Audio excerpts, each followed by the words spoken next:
say hi, everybody. Wow, we're all here. Hello. Hi. Hello. Wow. Hey. Wow. So that was a gift. Obviously, if you're watching this on stream, you just saw all of our smiling faces. But that's right, listening audience. We are all back together. The Maidens have survived their individual trials, and the full crew is back. I'm so excited. Yeah. Yeah, we'll see. We'll see what's in store today. But yeah, hey everybody, we're the Venture Maidens. We're a D&D / Tales of the Valiant actual play stream and podcast. Before we dive in, gotta warn you, this is a very adult-themed show. So you can expect things like swearing and graphic descriptions of fantasy violence. In general, we just keep a content warning up just for body horror because of that graphic violence. But I don't anticipate any other content warnings for this episode today, but of course you never know what will come up, so if you're watching, make sure to check the content warnings in the chat, or if you're listening, go ahead and check those podcast episode show notes. But yeah, hey everybody, wow, this is so fun, I'm so excited.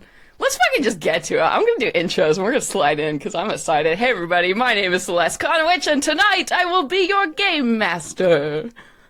Hello, my name is Katie, and I'm going to be playing with Verisath, your drow wizard. Wizard. Wow. Good. My name is Nasima Tamad, and I'll be playing your half-orc fighter / budding druid, Tony Silvertail. And hello, everyone. I'm Sage, and I will be your breathtaking bard, Eva Flannery. There she is. She's back. Oh my god. And what's great too is we're all playing our own characters this time, though I have to say, huge round of congrats, all of you. I had so much fucking fun watching you all play random Truly NPCs. champions. Thank you for doing such a good job. And I hope you all had as much fun, as I did, because hot So damn. fun. Damn, this is great. Oh, yeah. Oh boy, everything from, chicken Aarakocra to animate objects to the sweetest little William we've ever met. But don't worry, they all survived because of our maidens, so that's great. That's good. They're probably all gonna live super happy lives, and that'll be what that is. So yeah, but anyway. Yeah, let's dive in. We got a bunch of shit to do today. So let's start with that sweet recap of what happened last time. So obviously, Nassim, Katie, you're going to have to steer this boat because Sage was not here last time. So tell me what the hell happened, you guys. Well, what the fuck happened was, it was Tony's time finally after like 6 hours of waiting. So long. For Tony and Rook to go and do their trial of valor. And as we began the trial, someone led us down some very dark staircases, and they're like, this is as far as we go, the rest is up to you. You have to go and retrieve the sword of the Forgotten Lord. So we go down, and we're going down for a weapon long... of the Forgotten Lord. It was the weapon. I It got didn't say you. a sword specifically. Yeah. Yes, you're right. Yeah, it was a fake The costume. weapon of the Forgotten Lord. It was a tricky. We're not sure what that was. So we go down, we descend down some steps for a very long time. It gets darker, and we enter the first room that we can find, where a young little precocious bud fella named Sweet William joined us at the behest of the Dandelion. Somehow guarantee you that he's older than you. Faye. Dandelion, the young bandit that we met a few episodes back on the road, who had a little flirty thing with Tony, sent Sweet William to aid us on our little trial. So he joined us, and we continued setting about our quest to find that forgotten weapon. And what happened as we descended? We kept going further down into the trial. It was still dark. We couldn't see a damn thing. Fought some skull things, and that undead, and then Katie, you remember the restroom? I mean, the next room there. So Sweet William watched a lovely sapphic drama, which was notably two opposing natural 20 situation, that shit, which was Yeah, there is the next room we walked into was just covered in like these walls of gold frame mirrors. And in the center there was a sword on some sort of pedestal, and it had some sort of message on it saying basically that if you pulled the sword, you would be cursed. Yeah, definitely cursed. Yeah, like hella cursed. Hella cursed. And so Just in big block letters, hella cursed yeah. carved around the bottom You of gonna the be sword. cursed, Yeah. it said. Yeah. So then Rook and Tony were just going back and forth, like arguing about who is going to take on this curse. And Rook was like, I'm like so fucking cursed. What's another curse? Yeah. Like, this is, you got a whole ass life. I want to do this. And Tony was like, no, I'm a soldier, bitch. And I go out there and I risk my life. I am happy to take on this burden. And they went back and forth and just like contesting each other until finally Rook was all sneaky, grabbed the sword, and basically fell asleep with the start of this curse. And then Sweet William and Tony picked her up, and we went through one of the mirrors where we found this like misty graveyard hellscape where Rook was sitting there in front of all of them, and she was just totally inconsolable, saying that she was a monster and her hands were covered in blood. And she told us to run, at which point this like multi-armed dryad creature came out and started a fight with us. And essentially that was Rook as a fae. And it was a test of dealing with her inner demons and her regret. And we had that fight. Sweet William almost fucking died. Yep. Tony was a tank. Yep. And eventually we did win. I don't remember how we left, but we were able to leave after that. I don't know if anyone wants to fill in that once blank. you killed the regret Rook, Yeah, you the were regret basically Rook. shunted out because you completed you closed the curse loop there. And then Nassim, if you want to finish up your journey. Well, after we defeated the cursed Rook, you might have to jog my memory here. I recall something, maybe it was the skeleton of the Forgotten Lord. Mm-hmm. You went to telling the me final what room, the his forgotten actual weapon was. Yep, his actual true Yeah. tomb where he was a fucked up like lich undead dude who's just like had to sit there for fucking ever. Yep. Yeah, and basically revealed that this forgotten weapon was regret, and only someone willing to carry that kind of weight could understand and take that weapon out of that place. So I was like, oh, okay, yeah, I'll take it. I'm here. I'm the last one here, basically. She took it, and then we came back to the trial essentially ended. We came back to the court, and someone in the flower court, I think I don't know if lady. It was her. It was a Green sovereign. lady Yeah. was a sovereign herself. She asked us what it was, and I was like, it's regret. Here, fucking take it off of me. I don't want it anymore. It was, I think he anymore. gave it to us in the form of a mirror, Mm-hmm. like a hand mirror. Yeah. And Do you we gave it to remember? her. Do you remember the whole thing? Why regret was such an important weapon? Because Faye didn't feel it. Oh, yes. The Fae do not have that feeling. So it is a Don't have weapon specifically to use against the Fae. A big, mega fuck you button, because sort of like a plague, right? Like they've never been introduced to. It would just decimate a Fae to have to experience that kind of shit. So you just handed a big old gun to the sovereign of the Blossom Court.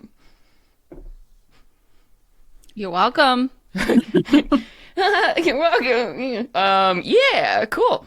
Yeah, so that's what happened. And then huzzah, you had completed the trials. So that is where we are jumping back in. You all have done it. You all succeeded. Fuck yeah. So all of you, individually, you had been led off of these fields, depending on exactly where the tournament was. All of you had kind of different setups with the audience and the situation. You had been basically doing these trials sort of at the same time as everybody else, like in disparate areas of the court. So it's a lot of activity, I think, after, the thrill of victory, the congratulations, the accolades, all the different things being led back through these, like, endless, strange kind of hedge maze halls that you've become used to now, like, in this place. And through one way or another, you all are basically ushered by these flower-headed guards to the same place. You all realize eventually, I think, Aoife, you're the first one who is led here. You are basically guided to a very, like, pretty little glen surrounded by, like, woodland trees, like, looking at this gorgeous, like, cottage just kind of in the middle of these beautiful, green grasses and vivid flowers. It looks like something like directly out of a fairy tale. It's so cute and beautiful. As, one of these flower guards opens up the door for you and says, "Congratulations, champion. You may wait here in the champion's cottage." And she, Aoife, very kind of prim and properly and feeling very self-satisfied, goes and takes a seat and delicately folds her hands on top of her lap and sits up a little bit straighter, feeling really good about herself, and begins kind of looking around, seeing if she can hear or see her friends coming, or just begins patiently waiting and very nosily picking around the cottage just to see what else is in here. Yeah, so I think unlike, the weird, like, little greenhouse area where you all had, like, been seated before, which very much felt like you're here as a visitor, we're not sure if we want to let you in here. This cottage is super fucking cute. Oh, man. Alarm's going off. Where's my phone? Time to feed the cats. Yep, just got it. So this cottage is super fucking cute. So, why don't you give me, I'll ask everybody to give, like, some cool or neat detail about, like, this space that you're in. So what's a neat, notable feature, Sage, of this cool-ass little champion cottage? All of the curtains, they are this beautiful, kind of translucent, sort of shimmering green, but it's made, instead of out of fabric, it's made out of this very, very fine,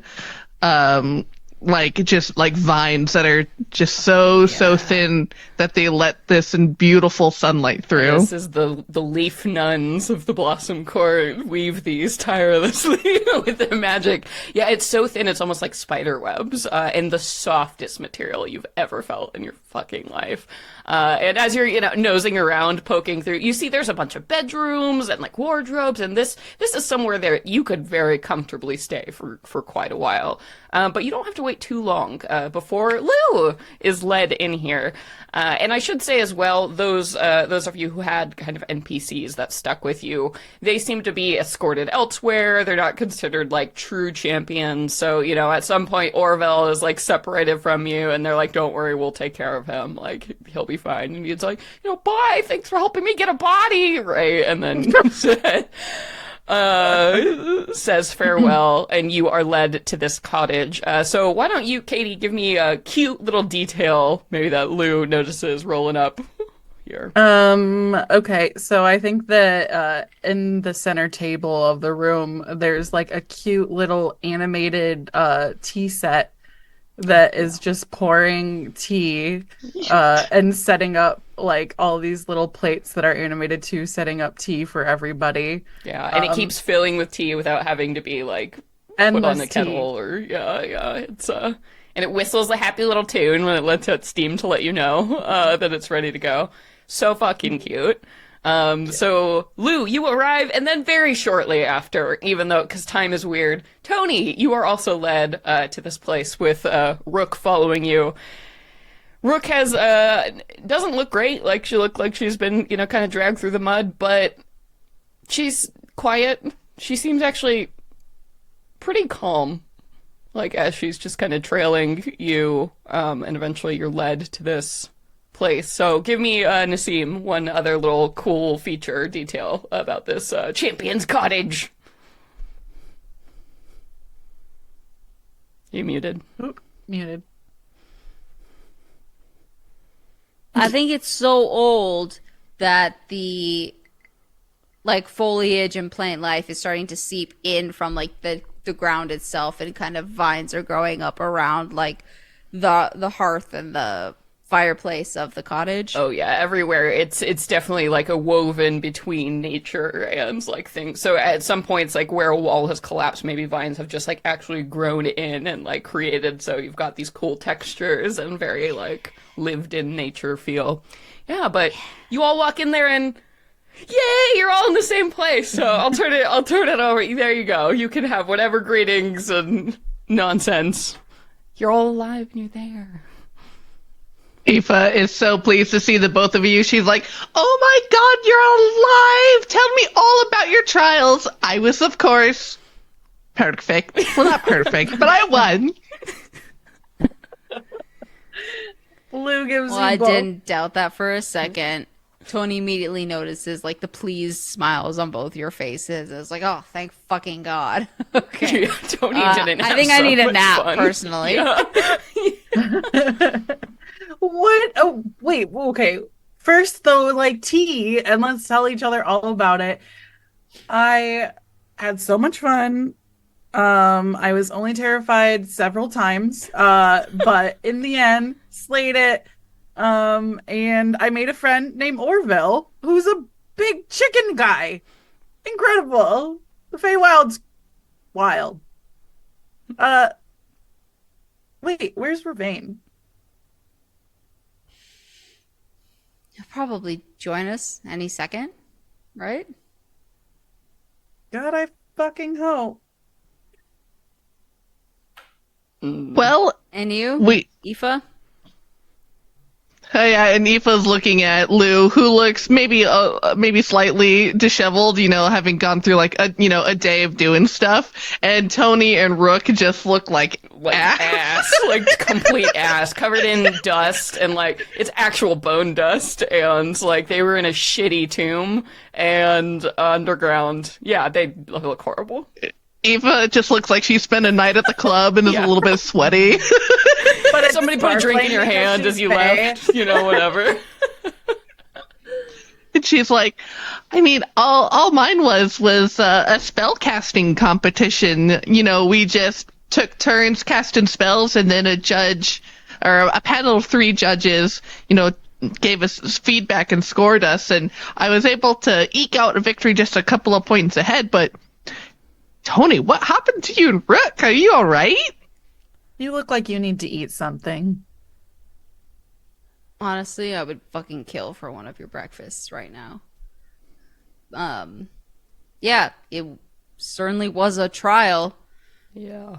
I'm glad you guys had a good time.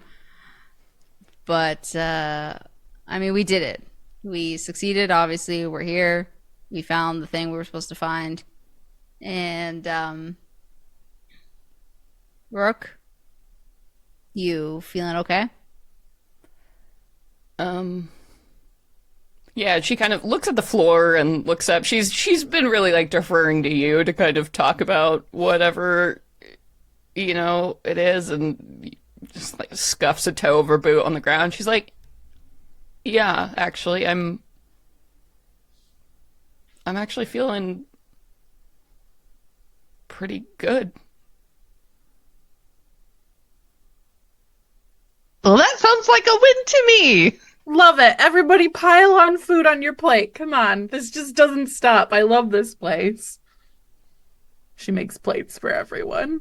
Aoife is shoving butter cookies and tea into her face. Yeah, Yeah, there's- Tony goes in. There's one of those like old lady grandma cookie tins that every time you take the lid The off, blue there's one. more like decorative and interesting cookies inside. Yeah, Rook will sit down quiet in a chair. She's clearly pensive, but yeah, she's good. A mess, like sitting on the nice little furniture, but yeah, okay. And eventually, maybe 15 minutes or so, like you hear kind of a polite knock on the door, and you can see just from outside, the windows of those gauzy curtains, that there is another one of these flower-headed guards here. Pop up out of the seat, man. open the door. Greetings. champions, I am here to inform you to congratulations on your victories. Please enjoy these facilities. Take time to rest, recover. All of you have rooms here. We ask in about 4 of your mortal hours that you will join us for a champions dinner to celebrate and prepare for the challenge that awaits tomorrow. Do you Has, know when Ravane will be here? Ravane, the Captain. Eldrin man? Oh, yeah, sorry. Yes, Captain. The Eldrin man. Yeah, Yes. Captain Savage. He was not able to complete his trial and will not be joining you in the champions. Does that mean that the Green Lady's not going to accept us as allies? Or what does that mean for us? And he looks about as confused as probably a flower can, and will say, well, all of you succeeded, so you will be allowed to continue to the final test. Okay. And is he still alive? I don't know. You are the champions. Did you find out?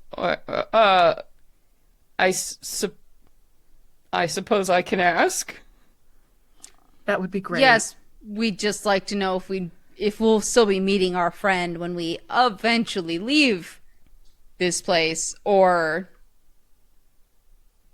if something has happened to them. Oh. I suppose I can ask. That'd be great. As soon as possible. We'd love that. Wonderful, but information. all of you are fine and comfortable, yes? He seems very confused why you would be so concerned about another living person. I'll be We are comfortable fine. once I know that. So, until then, I'm extremely uncomfortable. Hurry up. Yes, I shall go right away. Perhaps this evening the MC will be in attendance. Perhaps they can answer more of your questions in more detail. I just work here. I unfortunately understand, and this isn't your fault, but just please do the best you can. I will do so. Yes. Goodbye. Thank you. Oh, okay. And like closes the door and then walks away, sort of slowly. Fuck! Oh my god, the Serena is going to fucking kill us if he's dead. Well, I imagine he knew the risks when he signed up for this post. I have faith in him. I don't think he's dead. I don't know what he could have done to have failed. It was Yeah, a what the fuck? I thought his test moral of- compass was due north. test of virtue, right? How do you fail? I don't Yeah. honestly. I don't even know what a test of virtue would look like. So, I mean, if it depends whose set of virtues, because every culture has a different set. So, I mean, Fey virtues, as we have experienced, can be quite different from our own. yeah, that's true. That's pretty true. Yeah. Let's for now lean on the thought that we will meet up with him again after we're done with this place. I'd Yeah. rather get this last trial over with and do our business than get stuck on where he is. I think he knows the role he had to play here, and he would want us to do the same. Yeah, I mean, to be fair, they didn't ever tell us what the actual consequences were, right? Any of you? No. No. Well, that's fucking weird. I mean, I could only assume it's you don't get to talk to the court. You get booted out of here. but knowing the Fae, I doubt it's actually that easy to leave. I'm just going to let myself not go into a brain spiral and assume we will meet him in Koopy. Because otherwise, I will be useless. So I'm going to eat these cookies, and I'm going to look around this really cool house, and I'm just going to not think about it. We did great. We did great. She points at all of us. I'll take solace in that. Yeah, so spoiler alert, if you get to stay in the court, this will be where you'll get to stay during your entirety stay here. So there's enough rooms for all of you, and they can be as cute as you want, and each of them has a magic-ass wardrobe where you can pull literally anything you want out of it. So you have basically everything you need to, like, chill. This is just a super cute Airbnb, little cottage B&B thing, so... Nice. Whatever you need, whatever you want to do to occupy, you said you have 4 mortal hours before you were summoned to some kind of celebration dinner thing for the champions, and that seems to be your only commitment so far until you maybe hear back from this guard about what the hell happened to Ravane, and that's the best you got. Okay. Well, I mean, obviously, if we're going to a fancy dinner, Yes. we need the fancy outfits. Yes, of course you need fancy outfits. And you can also claim your rooms if there's something super cute you want to have in your room that you need to have there. Absolutely describe it and it'll be there for you. You know. Yeah, I think that Lou's room is just like perfectly tranquil. Like it almost knows she's about to lose her fucking shit. So there's just like a little like trickling river that goes through it, and she just like sits down on her bed and she's like, maybe just like an hour trance, and then I'm going to look through the refrigerator and see if there's anything weird that I can taste in there, and then I'm going to get dressed and go. Sure, there's an assortment of jams in very interesting colors that don't have any kind of labels, and they all smell amazing, so that might be a fun culinary challenge to distract you. This is great. She'll taste them all, and she like looks around like there's gonna be someone watching her, and she puts them in her bag of holding. Yeah, I'm just gonna take these. Like the nice hotel, you're like, oh, these apples on the counter. Oh, these are for guests. Yes, 1, 2, wonderful. I paid for this. Listen, I'm taking this robe. I don't give a fuck. Yeah. Who's gonna stop me? I'd like to see them try. Incredible. While we have these... Oh, yeah, go for it. I was gonna say, while we have these few hours, I would like to use one of my new cool bard spells since I switched over to TOV. Ooh. And so how spellcasting works is a little bit different, is that for the ritual spells, they are their own separate thing, and you get to choose a number of ritual spells according to the level up chart. And so for one of my rituals, it's locate. Oh, cool. So she is going to choose a particular kind of creature. So thinking that there are probably not very many Eldrin around here, she's gonna yeah, use the spell to locate any Eldrin that are nearby. So it takes concentration up to 10 minutes. And let me see what the range is real quick. I think it's pretty big. It's like 10 miles or something. I will say, for the purposes of the spell, it will work because time and space are weird. So as long as you're in the Blossom Court, it all counts as, like, nearby. But, like, if you were in the in-between, for instance, this spell probably wouldn't work at all because distance just doesn't exist. But because this is a clearly defined area of the Fae, I'll say it doesn't matter the distance. As if he is here in the Blossom Court, you will be able to sense him with the spell.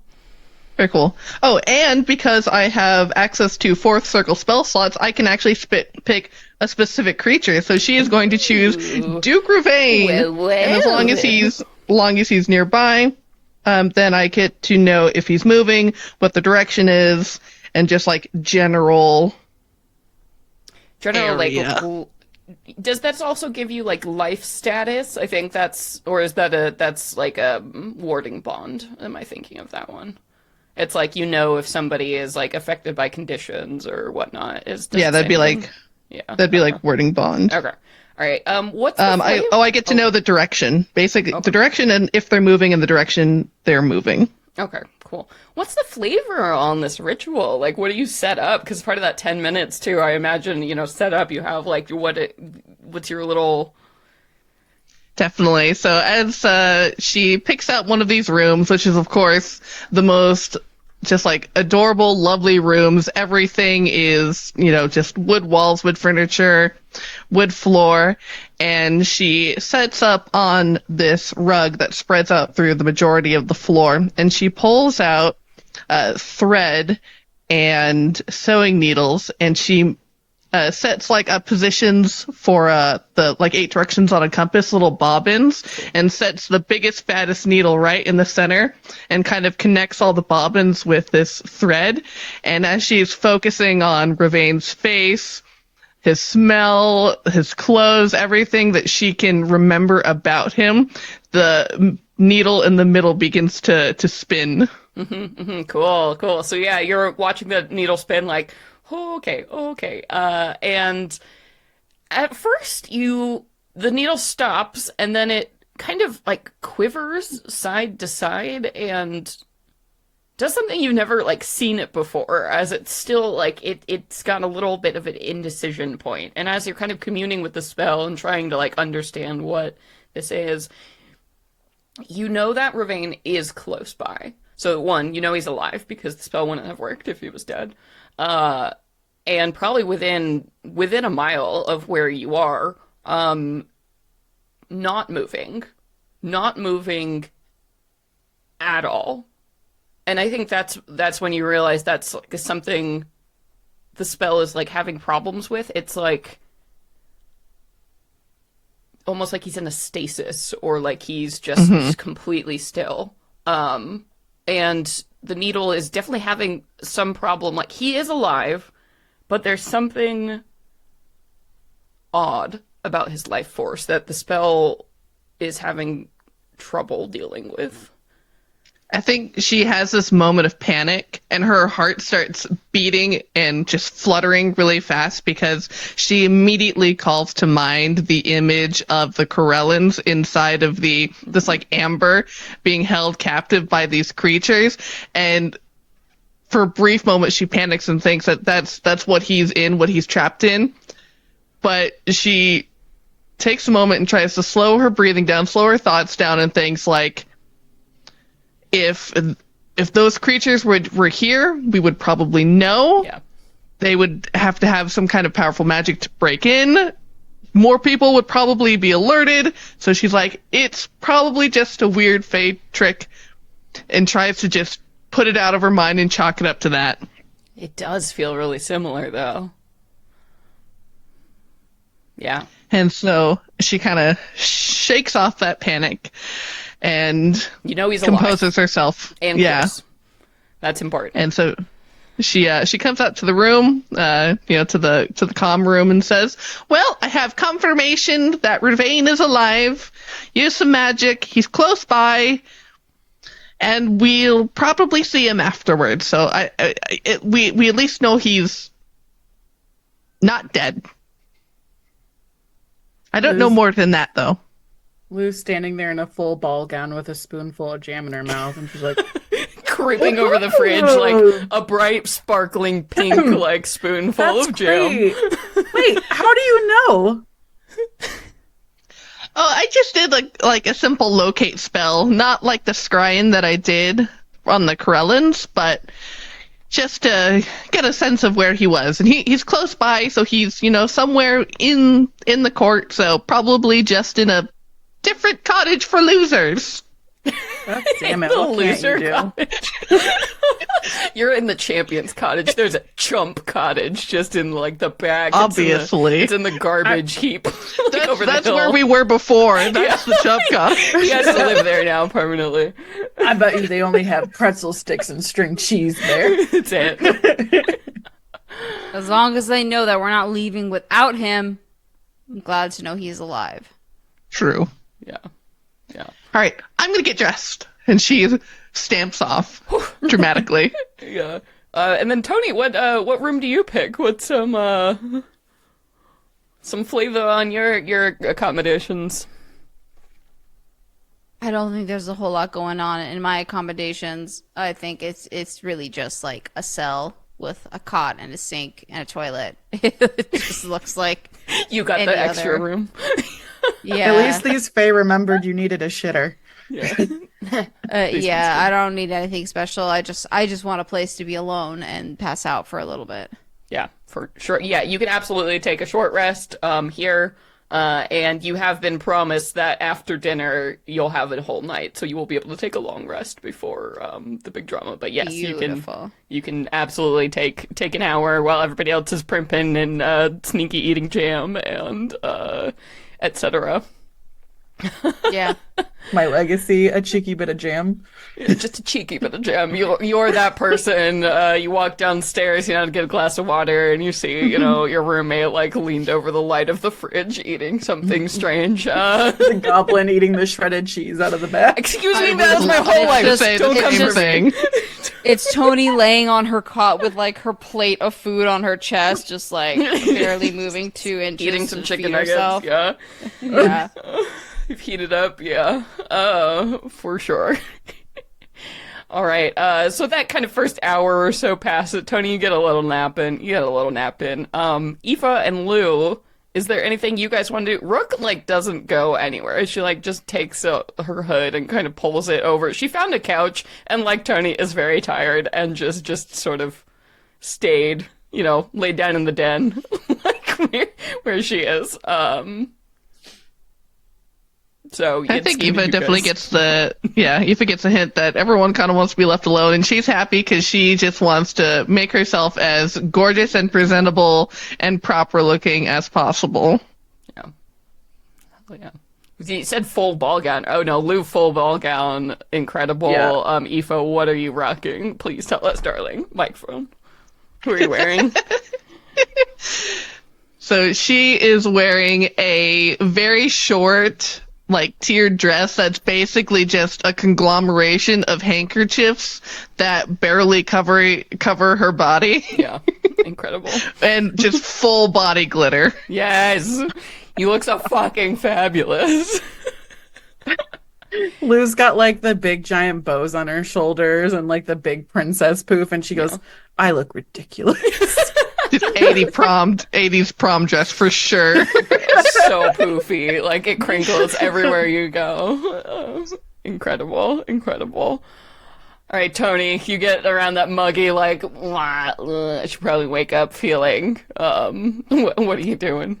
In your cell? You're a little Spartan. In my cell, I guess, I don't know. She doesn't feel like dressing up much, so the most she does is polish whatever pieces of armor and silver hardware, gold hardware is on her outfit, and her sword cleans all that stuff up. So she's a little bit sparkly, but nothing is really all that fancy or changed about her look.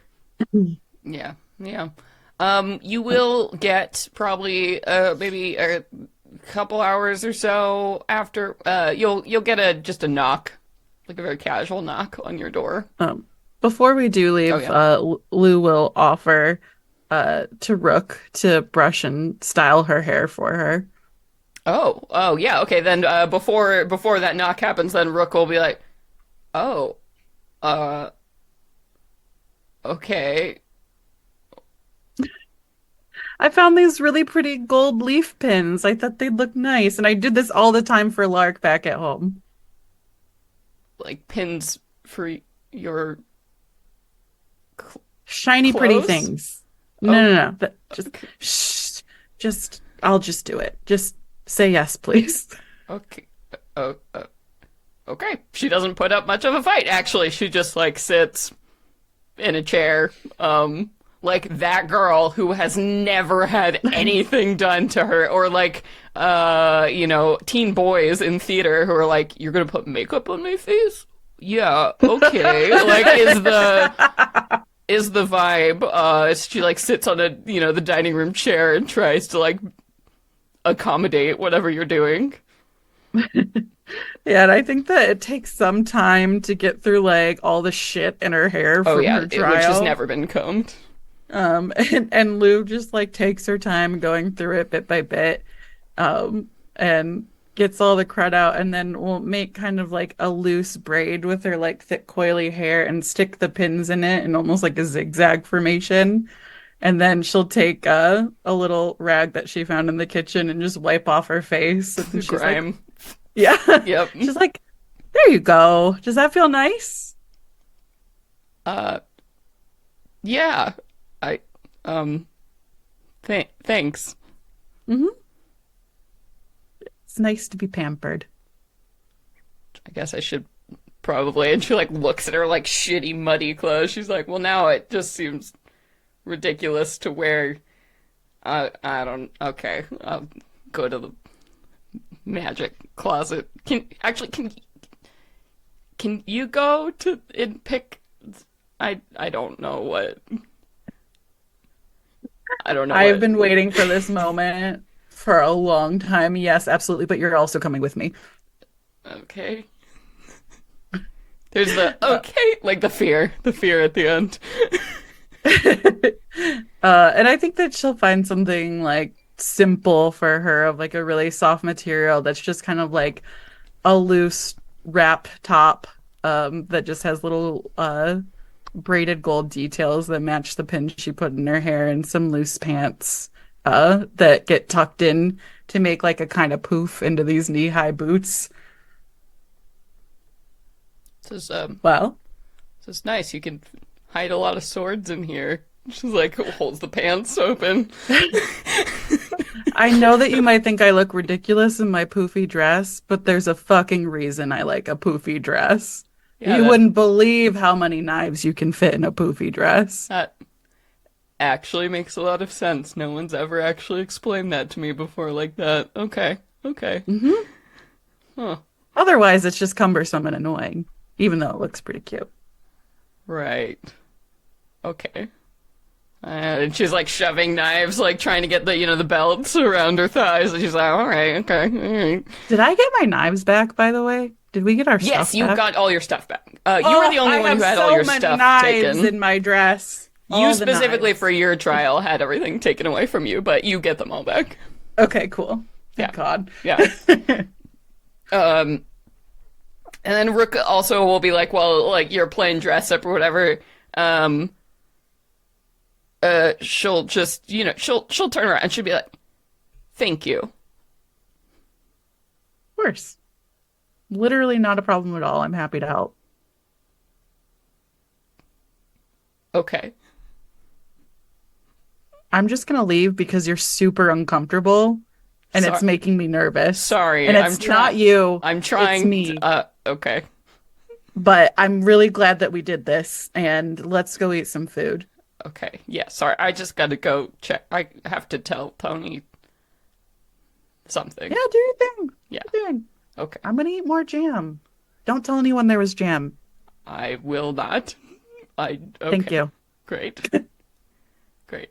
Lou goes back out. Yeah, and Tony, you get a knock on your door. Yeah? Hey, it's Rook. Can I talk to you for a sec? Yeah, come on in. Okay. She like jiggles the handle and sort of steps inside and looks around and you really got the shit room, huh? I didn't need much to be honest.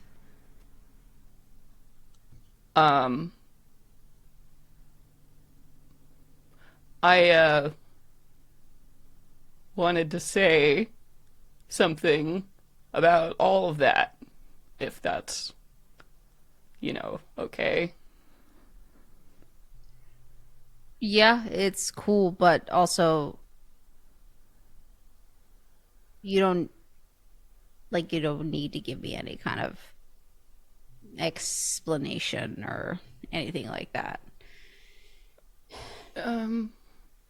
Well, okay. Yeah, sure. I just wanted to say thank you for coming after me and for doing what you did. And really, I feel better. I,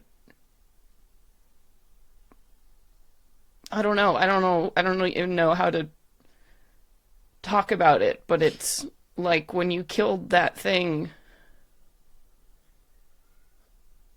it just, it's gone.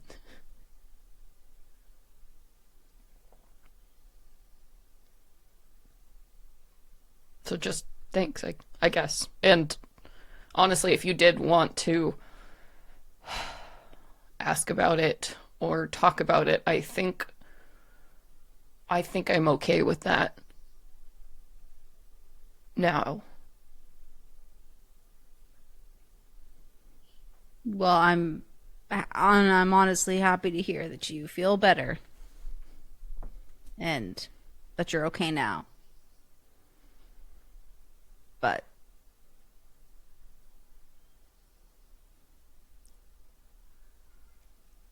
I'm supposed to.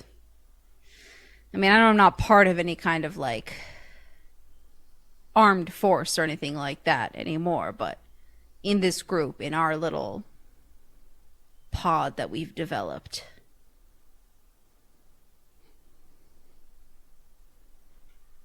I just don't feel right letting anyone else take any kind of hit that way, so I'm glad you're okay now, but just don't do that again.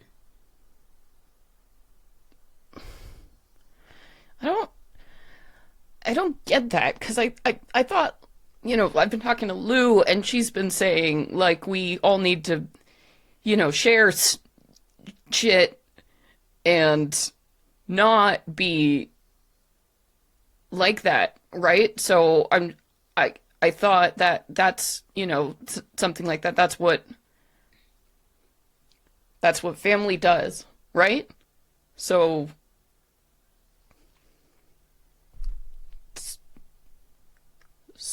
we don't have to be alone.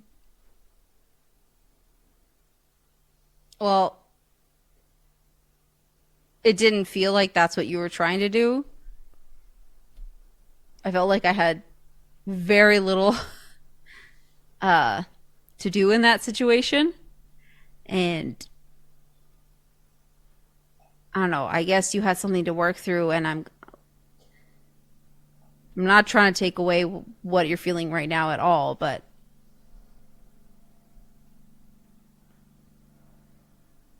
I don't know, it sucked. It sucked not being able to be the one to.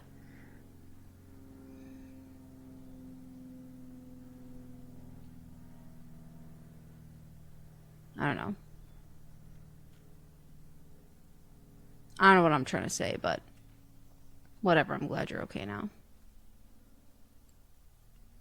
Well, it would have sucked having to watch you do that. I don't think I could have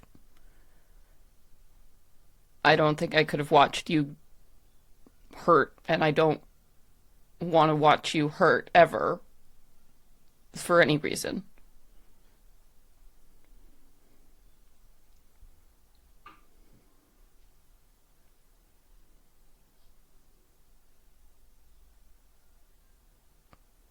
Well, what's done is done, I guess.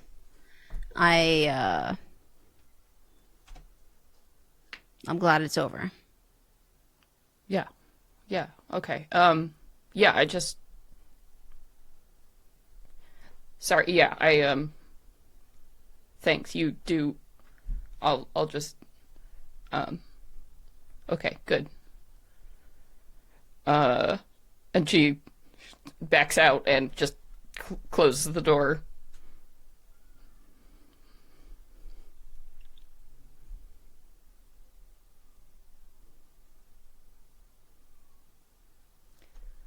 What does Tony do? Stays in her room. She doesn't feel like she got her message across. So she's just doesn't want to be around anyone right now. Yeah. Yeah, and Rook will come back out to where you guys are, I'm assuming, you know, as we're getting closer and closer to the hour, and she'll just kind of sit quietly in the living room and watch, you know, Lou and Aoife buzz around and do their thing. The guy who is ready to go, he's ready to go before the event, and you can't accuse him of not being ready to go, just sitting his beer and drinking the beer in the corner. Oh, I think you're muted, Katie. I think that Lou is like at one point after seeing Aoife's outfit, she's like, Aoife, help! I look stupid. Take these grocery bags out of my puffies. Yeah. So when she comes back out, the poofs are gone on her arms, and she just has like a nice corseted top and like almost cathedral train, and all like the gaudy poofs are gone and like changed for like delicate little gold details. Yeah. Thanks for It's much more speed. yeah. Thanks for letting me keep all my knives in there. I know it's a little clanky, but I appreciated it. We ready, guys? Let's Tony. get this show on the road. Tony. Lou just like comes to the door and just starts like Clawing at it. Yeah, he's little cat sounds like they're making right now. on my office. What's up? It's time. I think. I don't even know what time. Yeah, it is. it's I think time. it's time. It's time. The twilight of the phase, but it's time. Right. Okay, yeah. She'll lumber out of her room. You doing okay? Yeah, I'm fine. Insight check. Yeah, for sure. Are you trying to deceive Lou about Yeah, your absolutely. current- She's like, I don't want to talk about this. What do you Yeah, mean? We're about okay, to go do roll- another trial. I don't want to talk about this. Yeah, roll me that deception check versus that insight. Yeah. I got an 18. Oh, that was a natural 20. Oh shit! The stone wall of Tony. All right, Lou just like locks her arm in Tony's, and she's like, "Do you think it's appropriate to get shit-faced this? Because I've had a long day of jumping off tables It's a and champion's avoiding dinner. piranhas, Listen. and I would love to get fucked up with you." You didn't mention a thing about piranhas. Yeah, I think it's about due that we get a little bit fucked up. No. Great. And then when we get back to Koopy, it's gonna be sashimi for 4 nights in a row because fuck those fish. Dude. I like how the piranhas is the one that sticks in your head when you literally had a library of screaming like faces. That's one of the encounters too. So, just disembodied faces. Well, with I thought that would be the nightmare. Yes, but also, I think that like being in like somewhere dark and spooky Yeah. is not as scary to somebody who lived in the Underdark True. for a long time. That's a true thing. Also, not being able to breathe underwater, being surrounded by fish trying Don't to wanna eat accomplish a task Yeah. with that's true. Orville. That's true. That's stressful. Okay, you've sold me. You've sold me on it. I believe you. I was wrong. Hall of Disembodied Faces is typical Drow decor. Whatever. Yeah, That's like I mean, you piss off it's like my mom's house looks like that. That's our entry hall at home. My aunt, great Hall of Faces. Oh my god. But yeah, So Lou will be like the one gathering, basically ringing the dinner bell. Yeah, yeah. And you do see outside, like you can see that other people, other fae are starting to like kind of move around because your cottage, again, it's got its own little glen, but it leads out on this like cute little path basically into this like sort of overgrown field that's just like the perfect place you can imagine for like a dinner outdoor like summer, you know, the low light. You can see that big tables have been constructed and there's just like a mass of fireflies lighting the whole thing. And so just beyond your little glen here, there's just this gorgeous outdoor summer party that's being set up beyond. Yeah. You ready to party? Very nice. You've Hell yeah. So it. excited to eat fae food. Yes. So excited. So yeah, you all go out of the house, and there is like just as you're stepping out, there is a flank of magnified guards to like kind of guide you over towards this area. And you see, just as promised, like, yeah, these long tables set up, like, in this gorgeous, banquet style with the golden plates and just, like, the most beautiful floral arrangements that have crawled up out of the grass over the table, and formed themselves out of the living roots to be tangled there and just, like, perfect and waiting for you all. And just these big, fat, lazy fireflies just, like, lighting up the whole thing. And actually, as you look at them, you realize, oh, wait, those are, like, pixies with, like, glowing butts that are just like lighting it all up for you. And there's just strings of garlands and all sorts of fae that you've been seeing, in the stands, like in passing, mixing around. So you're standing, next to human-sized rabbits who are talking to dryads, who are talking to satyrs, and somebody is playing a pipe, and it's just really charming and lovely and enchanted, and everyone is dressed in complete formal, like, gowns, as you were looking around here, and it's just absolutely a party. And as you come into the place, everyone, yeah, the champion! There's just a delight. Everybody recognizes you, and strange people, like a big old badger in a waistcoat comes up and is like, congratulations, that was quite a show. Like taps you, Aoife, and like elves are everywhere. It's a whole, it's a festival, a little party, and you guys are the main event for sure.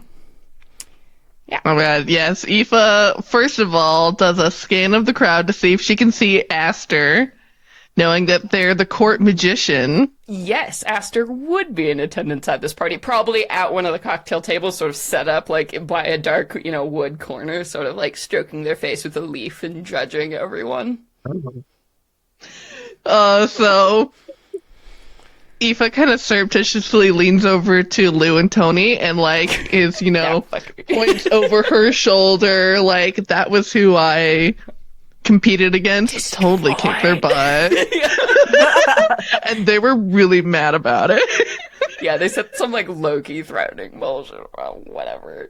It seems like probably the only person not in attendance at this is the Blossom Sovereign, because honestly, she's the prize at the end, so she can't like come hang out with you guys, right?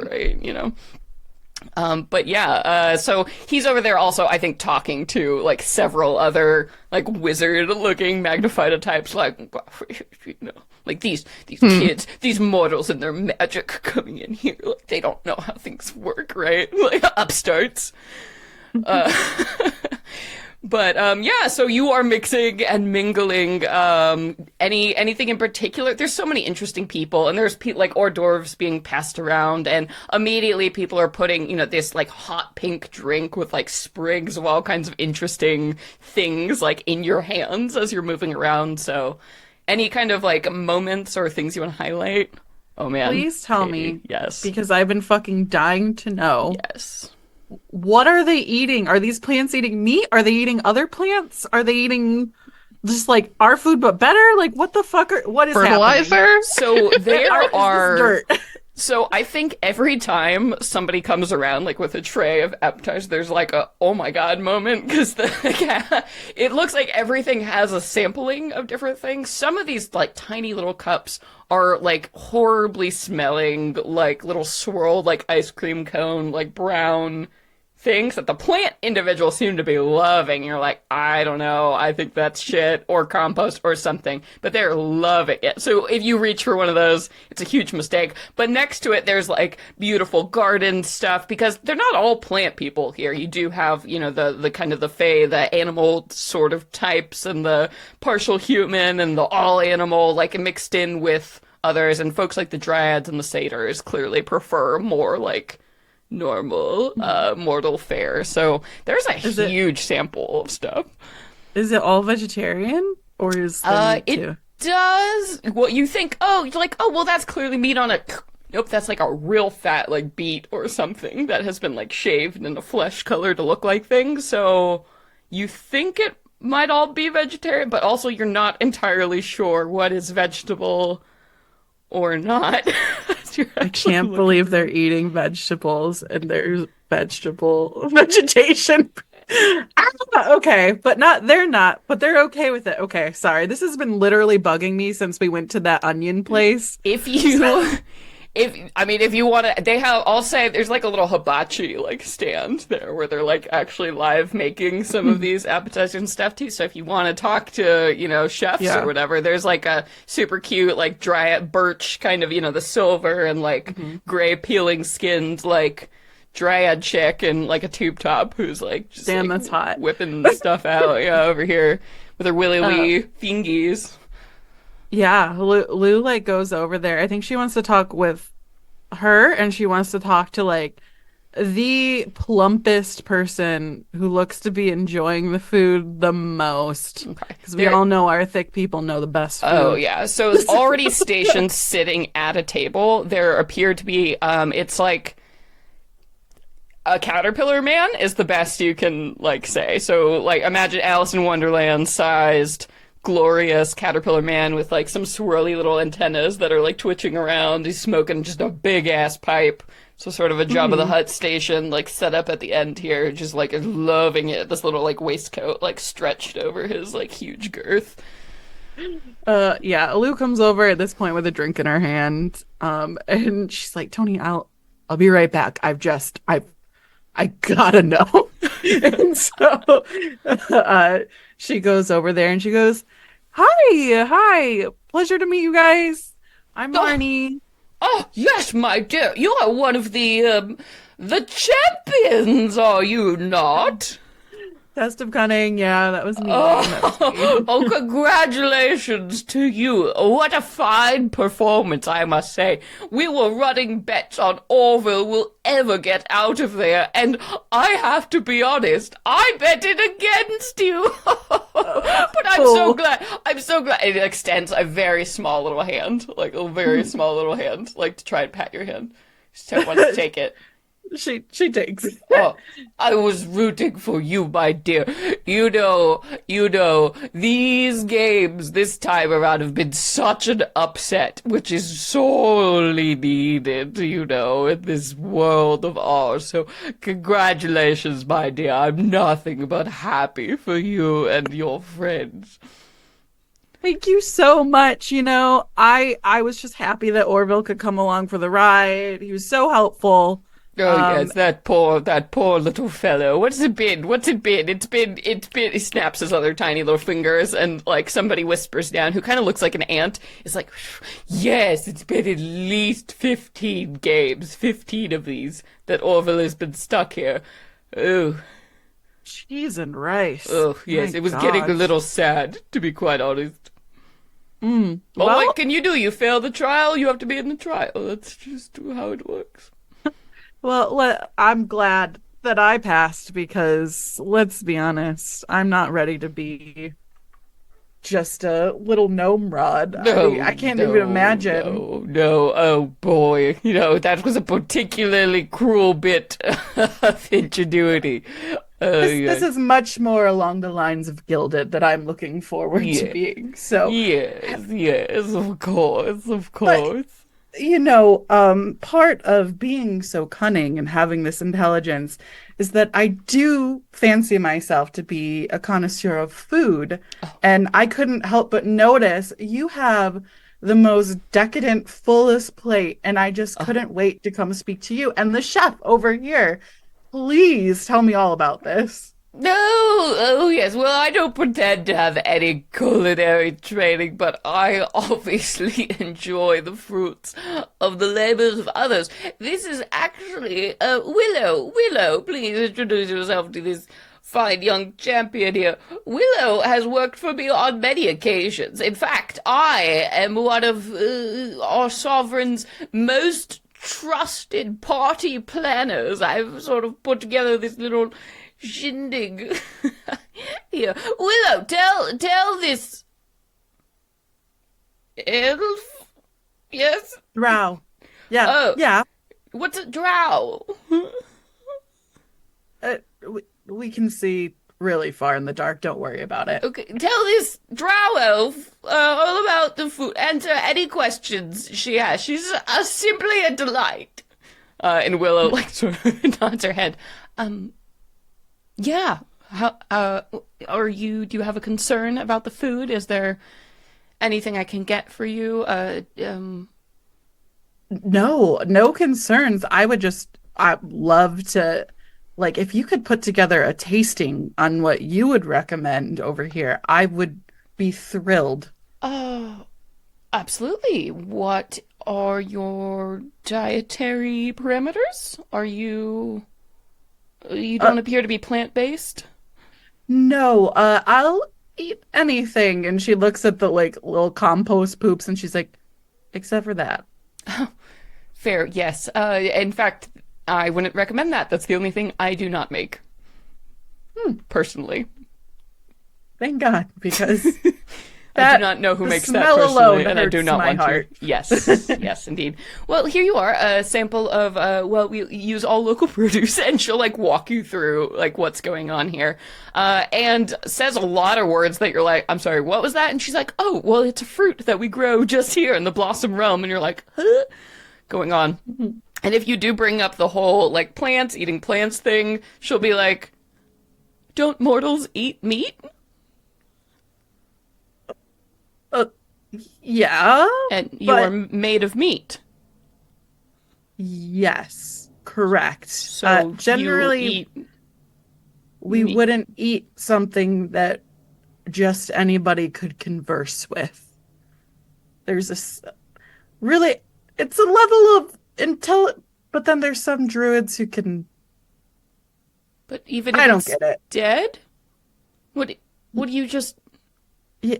You have dead meat and you don't do anything with it? Oh, no, we do so much with it. We don't just eat it raw. Here, girl, okay. You and me, and Lou just like, she's like, you got an extra apron? Yeah, yes, yeah, I'd be delighted. All right. I would love to make a dish with you. Yeah, and then you we can know, see if like she's it. like right when you whip out a knife and she goes, oh. She's like really into your knives. And yeah, Lou will basically spend some time there making an additional hors d'oeuvre to pass out that's kind of like some of the mortal techniques mixed with whatever she indicates like goes together of the Fey food, and also be slipping a business card to this caterpillar man. Yes. So you're like, hello. Okay, so Tony and Aoife, you have lost Lou. Lou is gone. Lou is apparently now working here. So Bye forever. Aoife, I imagine you're doing some hobnobbing. Feels like something So- Aoife I would love that do. word. Aoife, seeing that this is basically a gathering of the who's who of the Blossom Court, she pulls out Swan, and she's going to start playing a lovely, beautiful, very just kind of melodic and like fluttering melody to mix in with all the other ambient music that's happening.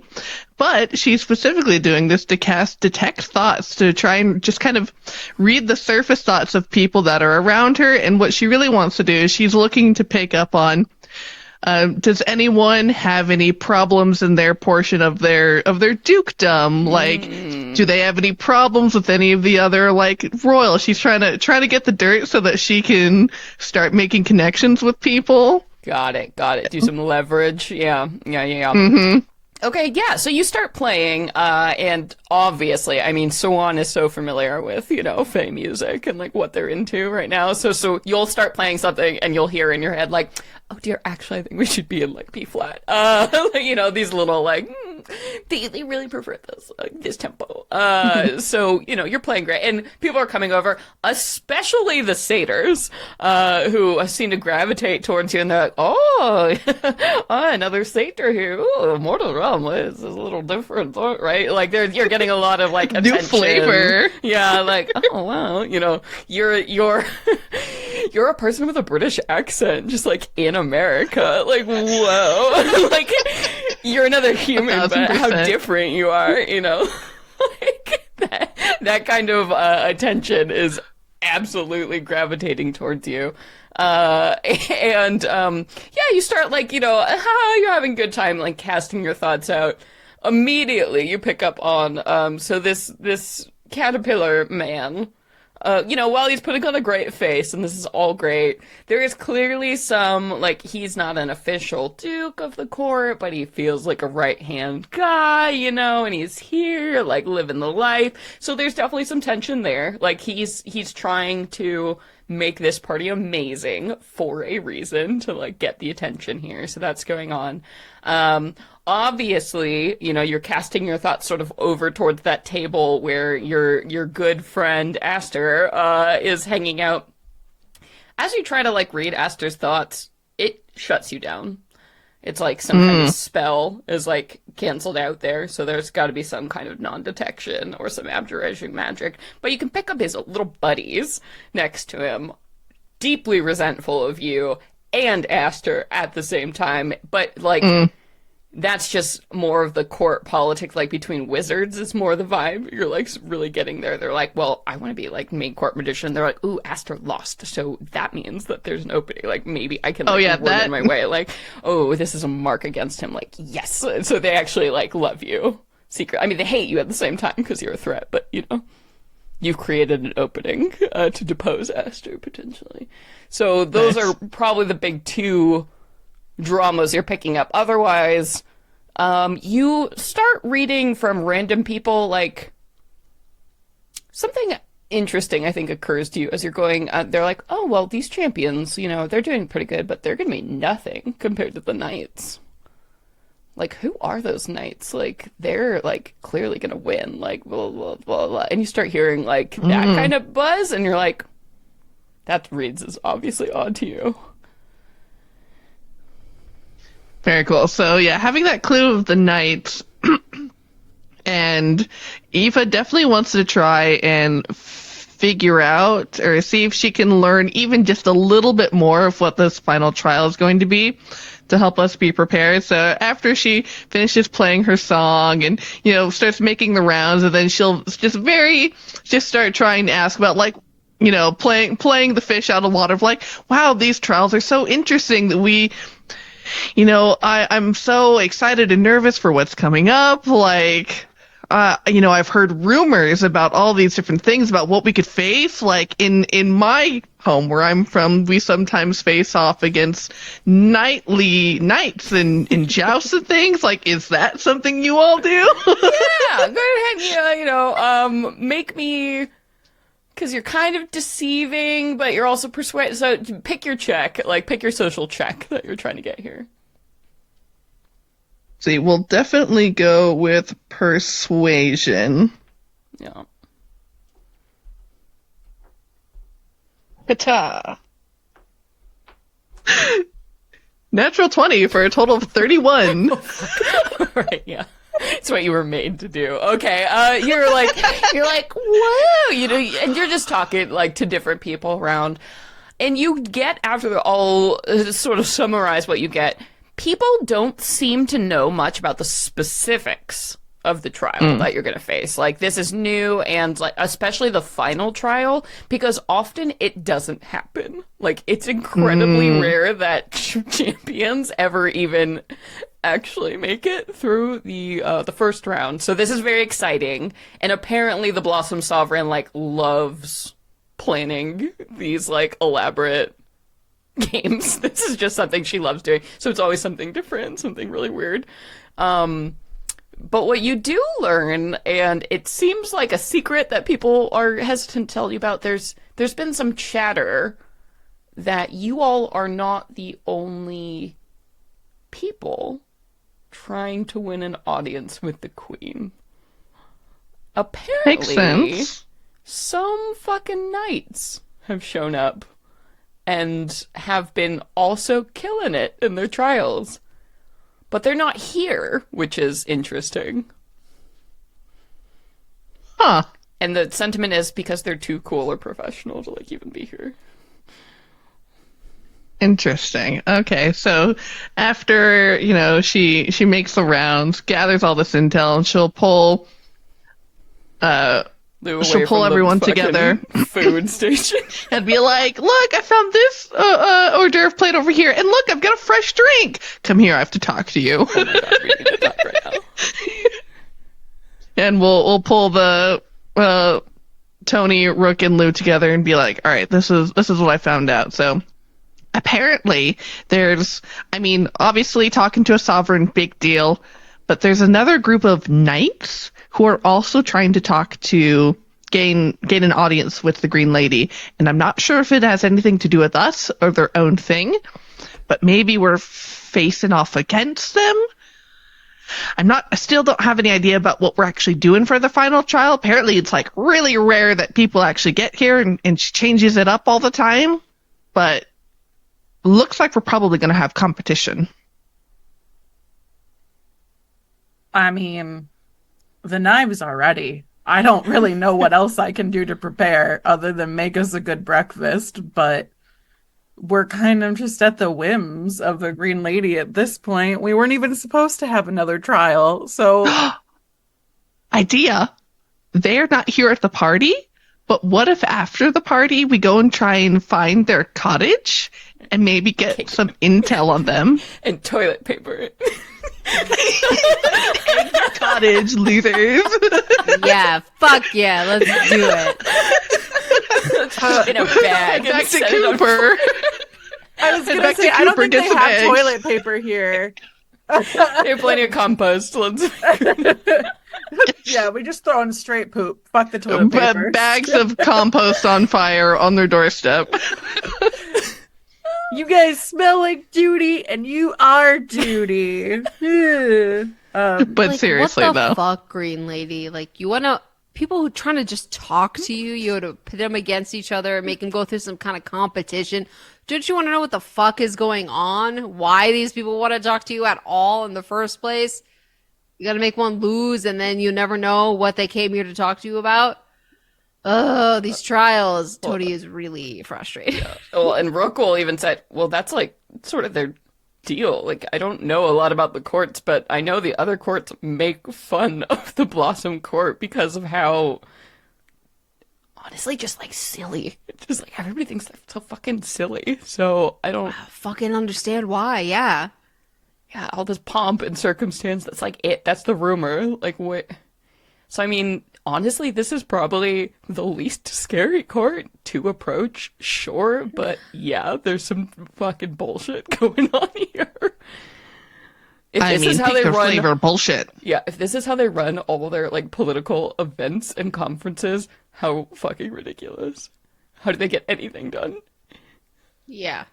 I mean, we've run into one other court at this point, and they fucking tried to smash the shit out of us. So right now, I'm okay with hors d'oeuvres in a party. I'll be honest. And honestly, with the Slytherin court, not great either. Lots of violence, also a lot of poop. Also gooey. Yeah, they're really gooey.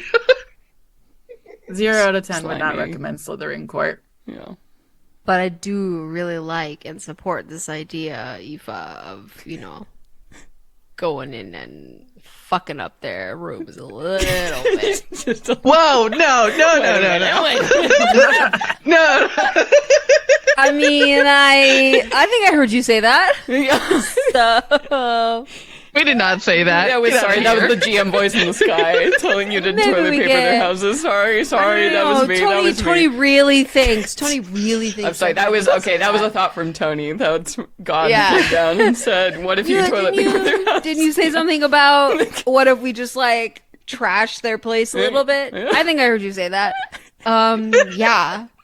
I think that's a great idea. Let's see why the fuck they're not here, and if we could just go and like send our congratulations for having made it. Somebody far. comes by and like fills up your glass, Tony. All of you, by the way. Oh my God. And you're like, also, as sparkly as this fucking drink looks, like imagine the inside of I don't even know what you call them. Those one of those swirly things in the 90s that just had like glitter water in like a bright highlight pink color. That's exactly what these drinks look like, and they taste amazing. As this person fills my drink, oh, excuse me, would you mind telling me where our other fellow champions happen to be this evening? I'd like to pass my congratulations to them as well. Oh, the other oh, yeah, you know, I brought some food over earlier, and they didn't, you know what, they didn't, like, even fucking eat it, so I had to walk all the way fucking over there, and it's, like, just, okay, whatever. It's, like, the other champion's cabin, it's, like, right on the other side of your champion cabins, right to, like, the other champion cabin, that one's empty, but, like, right past the hedges. It's all just, like, otherwise, they're, like, so hard to find if they're not just, like, right next to each other. You know what I mean? Oh, okay. All right. Yeah. It's Well, just, like, great. Right, yeah. just, like, right there. Just, like... Thank you. I just Yeah, want to it's give the them, one with you the know, basket congrats. of fucking food outside that they, like, didn't even fucking touch. So, like, that's how you'll know. Fucking assholes. God, I hate people. I'm sorry they were disrespectful of your Right? time, Like, girl. fuck you. Like, I had to fucking walk in these fucking That's really not heels. champion behavior, No, so it's I really get your fucking not. frustration. I hope you guys fucking win. Ugh. Thank you. Yeah. You. Yeah, you know what? Like, can I get you anything? Do you like here? And she like just hands you the picture. She's like, "Fuck it, here. I'm quitting this job anyway." I'm like, I love so your gonna get a better energy. job. Yeah. Good for Well, you. if you're ever in Coven, we could hook you up with a new post. Oh my god! Like, actually, though, do you have like a card? Da, da, da. Oh my god! Networking! Thank you. 'Cause, Do like, I? It's like cute here, you know, but it could be like cuter. And she does bigger leaf hands. Well, I am all about cute, and you seem like a good go-getter. And Tony and I have created with our friend Handy and Coven this amazing event space. Fuck yeah. Tony brings the energy. Fuck yeah. I bring the food, and anybody has a good time when you visit the party. So, Oh my god, I'm so fucking there. Just like fucking call me. we'll see you there. Yes. We're people. Oh my god, I'm so glad I actually like showed up to work today. Fuck yeah. Okay, I'll be You're back gonna with love more. Tandy. Yeah. Incredible. Fucking incredible. I'll be back. Okay. You guys fucking rock. Just like, You fucking rock. Lou like has the pitcher, and she like pours a little on top of Tony's drink, and she like pours and like fills everybody's up. She's like, okay, if we're gonna fucking do this, we're gonna fucking do this, but please let me sneak in and try to listen to anything first before we make a ruckus. I am begging you. Yes. Okay. I mean, good luck sneaking into a small ass fucking room, but go ahead. and there's What a does What you can hear. and there's a ding ding ding ding ding of a glass that comes up as this caterpillar man does not rise but says, everyone, please take your seats. Dinner is about to be served. I would like to say once again, congratulations to our mortal champions! And there's just a big round of applause. Please, seats of honor. Sit right at the head of the table here. This meal is created, of course, by magic, and shall be themed around the best tastes of our champions. So, please, take your seats here, and we shall enjoy whatever fare hails from your homelands. I feel that is the best and most interesting way to enjoy all such interesting champions have to offer. So, begin. And he claps his very small hands together, and there's like a woo magic that's happening over the table. So he is actually casting the Hero's Feast spell in this moment here. So the spell, it's a 6th-level spell, just so you know.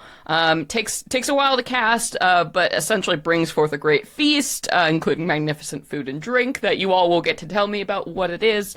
But after you consume this feast, you will have a shitload of fucking benefits that are going to last for 24 hours, which will last the entire duration of your trial, so don't worry about like conflicting here, but it's gonna be really fucking awesome for you guys. You get like, oh man, so much stuff. Describe to me what the food is, and then I'll go ahead and give you the benefits that you are gonna experience. But Bone in, prime rib, potatoes, gratis. Yeah, Ooh. everything. Oh, so hearty fare. You're so ready. Yeah, okay, we got some prime rib. We got some gorgeous potatoes, some cheese. Gratis, so thin sliced. Thin Yum, yum. slice, roasted on an iron. What's it? Casket. Or casket. Yeah. Skillet. Whatever. That's I the know word. we're thinking the same thing, but Yes. I can't remember what it's called. Yes. Roasted Incredible. carrots.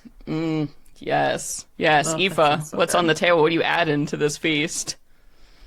I think in her family, like especially in the valley, I think, it's all really grounded and spicy food. So it's definitely like a chana masala. So it's like chickpeas and potatoes and carrots and cauliflower with this like good. thick, heavy curry with just light, fluffy, So beautiful fragrant. rice. Yes.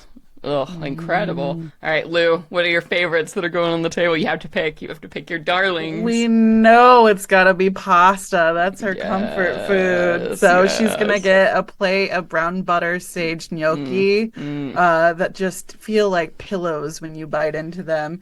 And she has like something that's it's crazy that it's here because it's a memory from like when she started learning how to cook, and magic. Frida got her to laugh by making the longest spaghetti noodle possible. So Yes. it's just a plate of spaghetti, but it's all one noodle. Spaghetti, one noodle dish. Incredible.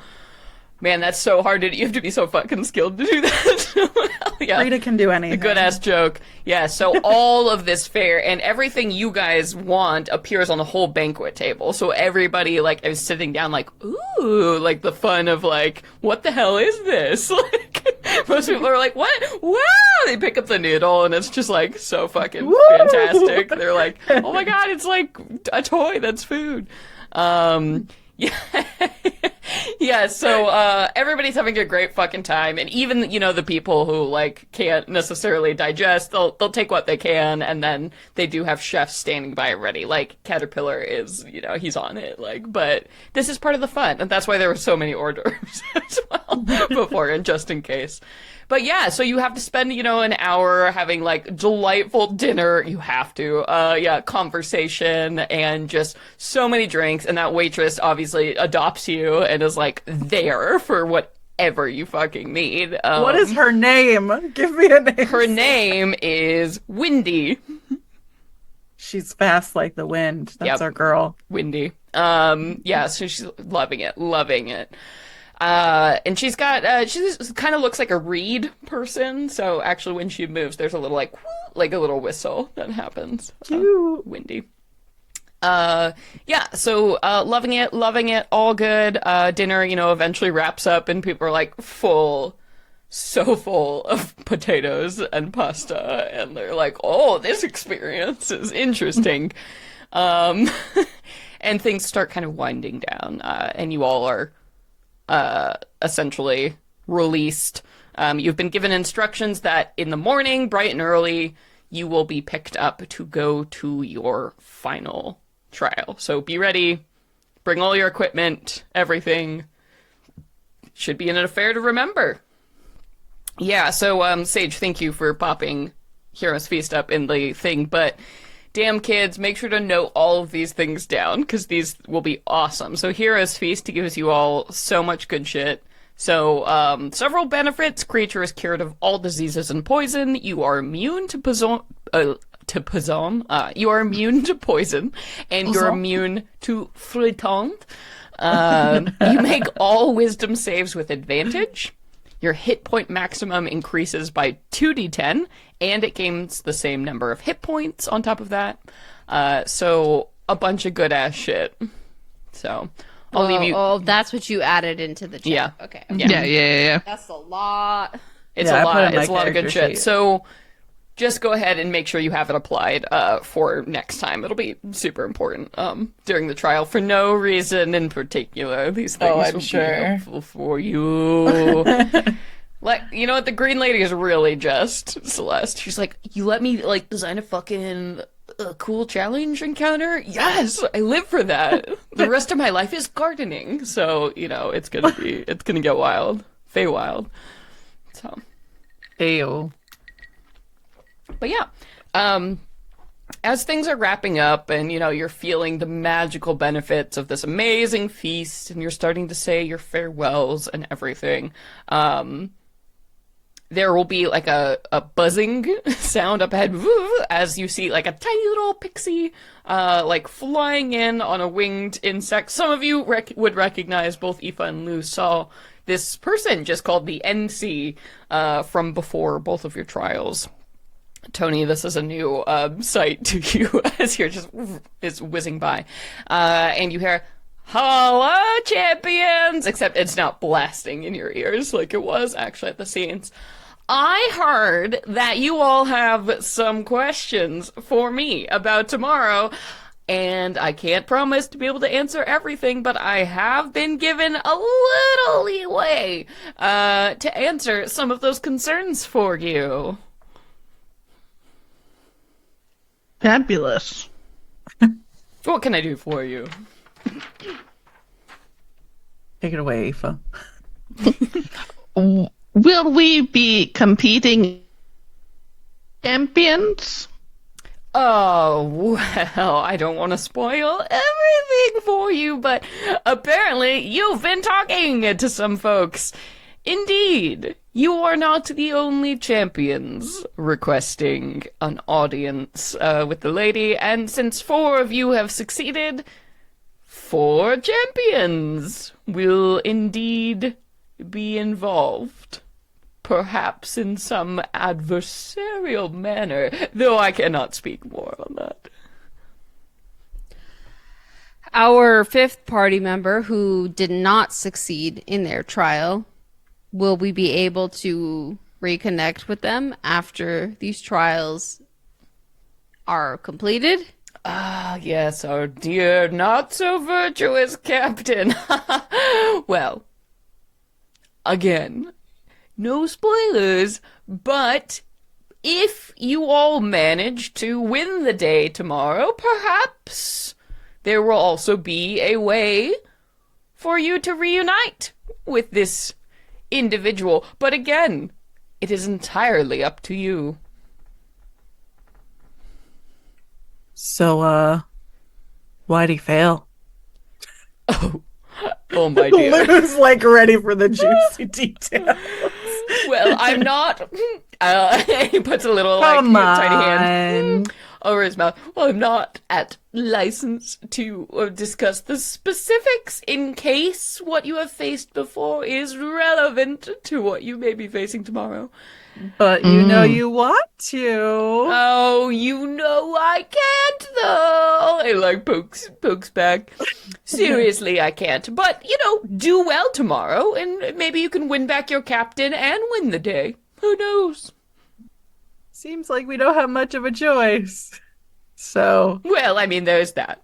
You could also just leave without him, or oh, you know, I've said too much. Each of these trials has had a theme. Is there a theme for tomorrow's, like valor or virtue or...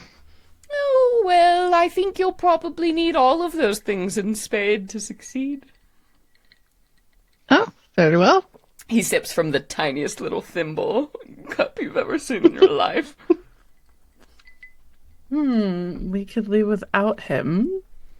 So is he going to be the prize at the end? Oh no, the prize at the end is speaking to the lady, obviously, but You know, it's always fun. She always likes to throw in some bonuses there for overachievers, let's just say. The side quests. Okay. Nothing is lost. There's much to gain when you play a game in the Blossom Court. How much is ultimately up to you. Do well. You might get everything you've ever dreamed of. That's a curse if I've ever heard one. Isn't it, though? Anyway, anything else for me? I do have some fabulous parties to get along to. Not that I can think of. Well, good. I look Thank forward you for the information. Oh, of course, and I so do look forward to seeing how you perform tomorrow. Watch out for those knights, by the way. They seem to be a real handful. Oh, we'll be watching out. Ta-ta! Zip! Like off in a sparkle of glitter, and the MC is gone. Lou holds open her bag of holding to you guys, and there's like a bunch of the little like poop cones in there, and she's like, "We ready?" Yeah, all my about God. ready to fuck ready. these Oh my god. nights up. Incredible. Do you stop by your houses first and change into less suspicious clothing, or are you just ball gown throwing poop? What an evening! What Tony a is dressed the fucking same, listen. but she always is. So Yeah? yeah, she's not changing.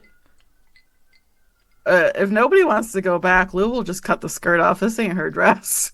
Yeah, it came out. Aoife insists on getting changed. Okay. All right. So you go back to the house, and then also as you all are like going and changing to your thing, you see that there's I don't know, whoever is in the living room, you hear a familiar like sliding sound as you see a letter is kicked under the door of this hut, just like it would be at the chicken hut, but it's Curious. not your house. But it's somehow the mail somehow still works. You've got a letter. When he picks it up. Yep. All right, here you go. Do you have Slack if I send it to you right now to read? Oh, okay. Go. You've got mail. You've got mail. So there is a letter from Cassie addressed to all of you. Ooh. Here's the mail, another 1,000 makes me want to... Okay, here you go. Okay. Hey heroes, hope all is well wherever you might be now. As requested, I've been pressing my contacts for information regarding our mutual undead friend. I haven't found any direct references yet to the King Unseen, but I did come across this disturbing anecdote in a book of fairy tales. Apparently, this was a common precautionary rhyme taught to elven children when elves still lived across the plains, that is. Perhaps this king and yours are one and the same? All my love. Cassie. Oh, the second part too. It's a little... Shall I? Okay. a little Here's the poem. rhyme. Do you see that? So it's the pronunciation. Check it at the top. Yeah. The Earl King rhyme. As summer closes its last eye, look up, child, to the sky. If the moon is big and red, hide, young one, under your bed. For now the Earl King walks the night, and if you fall within his sight, you'll away to lands unknown, to forever his bloody throne. To forever serve his bloody throne. Chilling. Super cute. And family. people read this before bed. Yeah, nursery Nursery rhyme for rhyme. children. For babies. Yeah, for babies. Having grown up in the valley, You've heard many rhymes like this before. yeah, I was about to say, well populated by elves. Does this ring a bell? The Earl King. The Earl King. You know you haven't read this particular rhyme before. You haven't heard it, which is, so I guess it must be pretty fucking old if like it's not even said by elves anymore. But yeah, go ahead and make me a check of some kind. History check, maybe. Does this strike any bells? Yeah. History check. Not bad. 16. 16. Okay. Earl King. That sounds familiar, but yeah, old stories. You think maybe your grandparent, one of them, might have told you a story like this long ago? But Earl King was a fae, like a big old powerful fae, but like one of the old fae, before the Eldrin Empire, when the elves actually like were all over the place, right? Before the Eldrin came and basically, murdered a bunch of them and forced them to live in this one little corner. I mean, in those days, like magic and fae were everywhere, right? And the Earl King, that seemed like a fae, something about like a hunt, like that was a big thing. Like the Earl King would come and like hunt and kidnap kids or mortals or anything and like force them to like ride in his party. Something like that. And if I'm kind of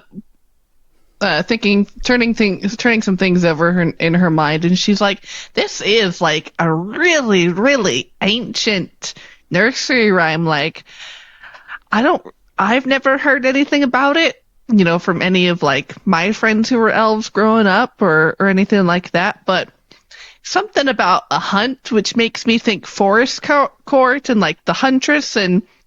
I would imagine maybe they've got some right of like a wild hunt. I'm not sure, but it's definitely worth looking into. Just to confirm, you guys are just like reading this out loud, yeah? Yeah. Okay. Someone wanna insight checks all around. Yeah, absolutely. Oh my god, I got the same thing as I did for Tony. I got an 18. Okay, shit. You're in the mood, Lou. You're like ready, looking. 15. 24. Oh shit.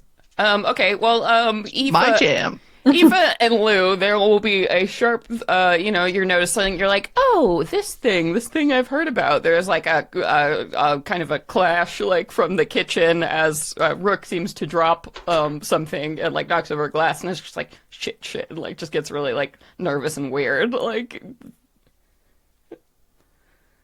Hey girl, you doing okay? Yeah. Yeah. Sorry, what name was that again on the thing you said? The Earl King? Yeah. Okay. Yeah, I've met that guy before. You're Wait. looking up the Earl King? Why? Why would you possibly ever want to do that? I mean, when we were dealing with the mayor, she mentions only the power of the king unseen can free her from the witch's queen. So we've been trying to figure out who the king unseen is, and Cassie thinks it might be this Earl King, possibly. No, I wouldn't categorize him as that at all. So I think that's probably no. Okay, if you're gonna feel that way, say more. Okay. Well, this is actually, I suppose, relevant. Tony sort of connects with the whole super traumatic past stuff. So the Earl King is like my like my dad. So when I was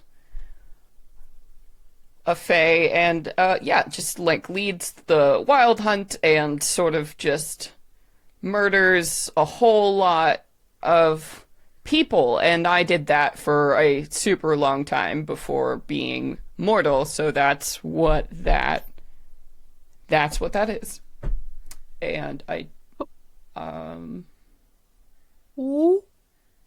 What? Okay. sorry, First of I all, did you didn't know say how to I'm trying to nah, thanks be for being more. transparent. Um, I'm just really confused. You said dad? I thought Faye don't have parents. It's complicated because they. I mean, you went. Hey, you went to that like Faye baby shower, right? So some Faye just want to like make a lot of kids Mhm.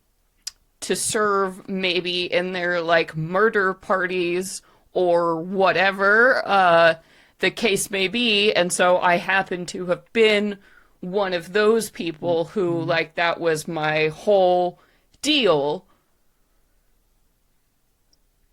Right. So that was Right. question one, easy.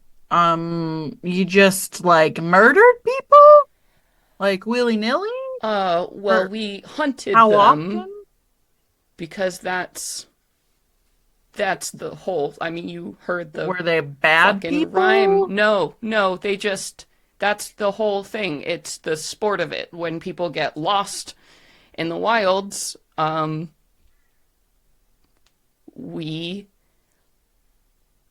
hunted them down and or sometimes just for fun or it was really fucking terrible, but didn't feel terrible while we were while we it was just what we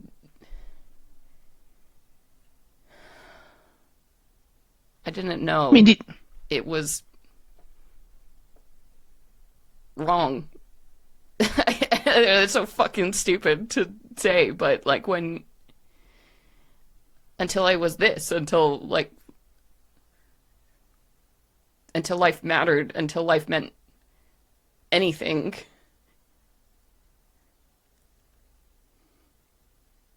I don't know how to fucking explain it, but I want to try.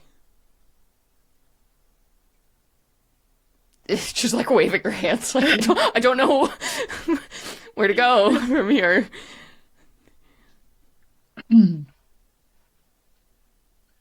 Yikes. I mean, listen, I get having bad parents. I didn't always have Frida, and I get doing things that you were told was what you needed to do. Um, It wasn't just that though. I wanted to do it. I was so good at it. And it wasn't just mortals. It was Fae too. Anyone who it was like a high, like there were just the times, and that's what we lived to do. I liked it. I got it. It made sense. And and once I changed, it didn't. But that doesn't change the truth of what I was a fucking monster. I mean, uh, there's not going to be a way in which I'm going to be able to relate to that rook, that part of it. But all I guess I can say is that you know better now and you don't want to do that anymore. And you can't change the person who you used to be. So I'm glad you know now and you can do things to make up for your past. But That's a rough one. That's it's gonna be a lot of making up, and you, you can't bring those people back, so maybe that's just what you dedicate your life to now. I don't know. I don't feel like I'm helping. Sorry. I don't. No, I Yeah. honestly, I don't know what changed, but I couldn't. I don't know. You know, like what's so fucking funny right now? I feel happy, right? Because it's all just fucking out there, right? It's all just fucking out there, right? uh, fuck. And She's just like crying in the kitchen. and consider this. You know now what you're dealing with. You know what it's like to be under that grasp of the Earl King. We could liberate more individuals from his grasp, perhaps. I mean, you are not the first to leave, and nor should you be the last. But I think it would be quite interesting that, you know, this Earl King would be very happy to see one of his lost flock come back in order to grant us access. I don't think that would be such a good idea. And as Aoife is spinning this suggestion, you see just kind of the lines of her face become a little bit sharper as that kind of The Fae. Yeah. fey nature begins to leak out a little bit as she doesn't appear to have much regard Yeah. for the danger of the situation. Yeah, there is definitely something, maybe something about your Fae nature that recognizes what an opportunity. Because something like the Earl King, that's old. That's the old magic, right? Like, this is sort of a primeval force almost, right? Like, predating the courts, predating. What a fucking power, right? To get on your side. What a fucking opportunity. But yeah, and Rook just, no, I don't. Okay. Why don't we just sit on this for a little bit, ladies? I feel like maybe Aoife sending Rook to the person who convinced her that murdering a bazillion people might be traumatic. So we wouldn't want to put her through that, would we? I And you see she chokes back, rolling her eyes. She's like, I suppose not. Oh, wait. Mm-hmm. I, no, I don't even know what he would, I don't even know what he would do. I think I'm gonna go to bed if you guys are cool with that. She like hands over her little bag of dog poop that you put together. I've gotta go. Yeah, okay. I'll see you guys in the morning. So like clearly there's some like whatever emotional is going on here. It is she does not have the tools to process and is gonna just dip out. Hey, Reasonable. good night. We'll see you in the morning. As Lou's like pulling on her like fully black like cat suit that she got out of this wardrobe. Okay, for crimes. Be gay, do crimes. That's Lou. Yeah, Eiffel will go and change into something much more sensible, and then get ready to go do some spying. Tony, what you up to? Tony is probably gathering supplies such as eggs, toilet paper to Incredible. trash these fucking champions. She's just so determined. Yeah. Yeah. Don't give a Like, fuck let me what's going just on. get this Listen, out of my system. Please just gotta do some chaos. Gotta do it. Yeah, I don't give a fuck what if there's any kind of rules before the match. I will fuck you up if I come across you. Yeah, for sure. So you get your supplies, you meet in your cat suit, at night, just the three of you. We're dealing with some bullshit. Whatever. Go to bed, fine. Party pooper. And so you like gather, conspiratorially outside in the yard. And if Wendy's directions were true, basically all you need to do is dip through this like hedge kind of line behind your house, and you should be able to see the other champion houses. Bum, bum, bum. You hold the hedges open, and you go All I can peer think of around. is Emperor's New Groove. Crunk. I was about to say. So you go and you like sneak through this hedge, and you're like peering, in kind of the light brush behind, and you see another house, fucking identical to yours, maybe like 60 feet away or so. And as you're looking at it, there are no lights on inside or anything. And there's like a moment where you're like, oh, is this the empty one? But true to Wendy's statement, there's just a fucking picnic basket just sitting outside, untouched in front of the door. Lou goes, hold my poop. And she turns on her fucking all-seeing glasses with the heat detection vision. Oh, okay, this is interesting.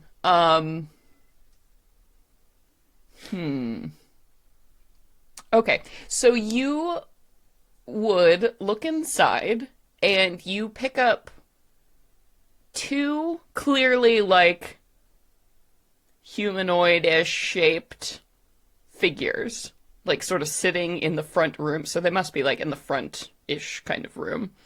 And then you see two other figures that are like the vague outline of people, but really, really cold. Too cold to be like living people. All right. I'm going to, how far away are we? Like 60 feet or so.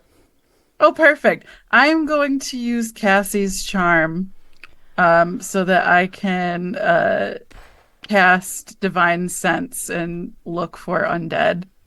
Okay. Or fiends or celestials. There is 100% one undead and one celestial sitting in that fucking room. God, I'm a fucking spy.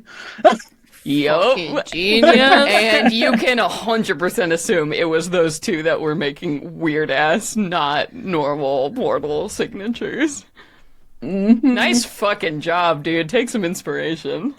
Yes. Do-do-do. That's how you use your spy shit! Yeah, yes. All right. And then I will switch my glasses to the detect magic vision and just see if they have any kind of so like much effects magic. on them. Oh, so much magic. So all four of these figures appear to be wearing fucking magic ass armor, and there are like magic weapons scattered around. Like all these four individuals decked to the nines in fucking magic garbage, and it's all like golden artifact level magic garbage. Yup. You see some other like smatterings of stuff in there too, so maybe they're carrying like potions or minor magic items. But this is a fucking group of adventurers, if you ever goddamn did see one. Yeah, so Lou will tell you all everything that she's seeing as she sees it, just whispering to you guys. And she's like, okay, hear me out. The poop. Impeccable idea. But consider this. What if we steal some magic items? Fucking crimes. I Well- also love that idea. But I would be filled with regret if we didn't at least a little bit fuck up their rooms. What if we replace the magic items with poop? Yes, okay, you got me. I love it. What kind of magic items are we talking about here?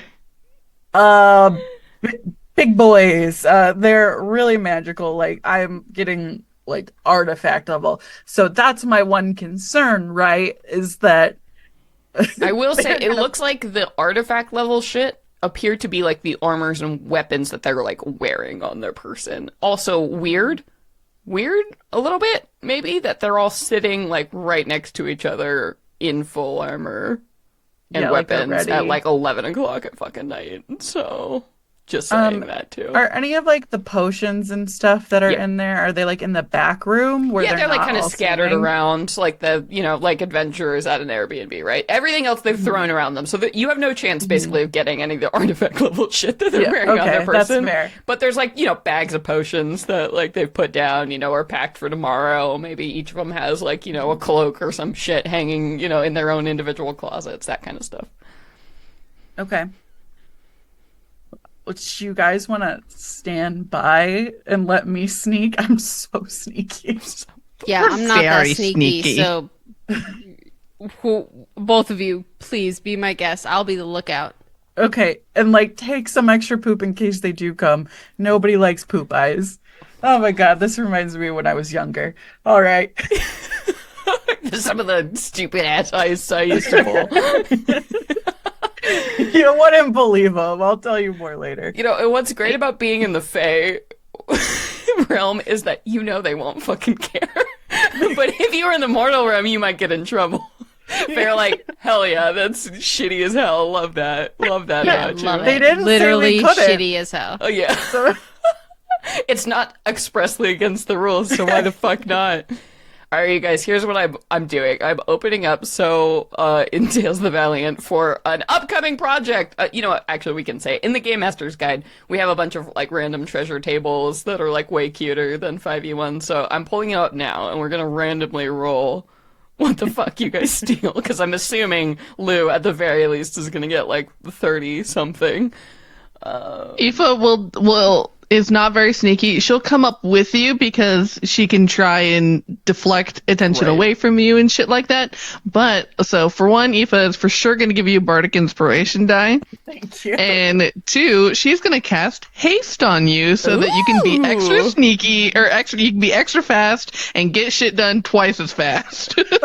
Fuck yeah. All right. Tony, carry me when I'm lethargic as fuck later. Okay. So I'm gonna say you probably have a window of opportunity to maybe steal three things. Three Okay. things, assuming you roll well enough on each of these Okay. rolls. Okay? And that's like the amount of time you could go and like find something, worth your time, like around the situation. Okay. Does that seem fair? Mm-hmm. All right. Let me I'll pull up take these what I can tables get, for you. girl.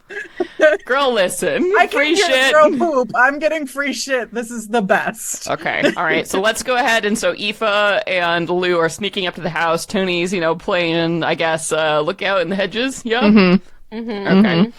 So Lou, go ahead and roll me that first stealth check. Let's see what the fuck happens. This could get so wild. Oh All my right. god. I got an 18 on the die plus 10, 28.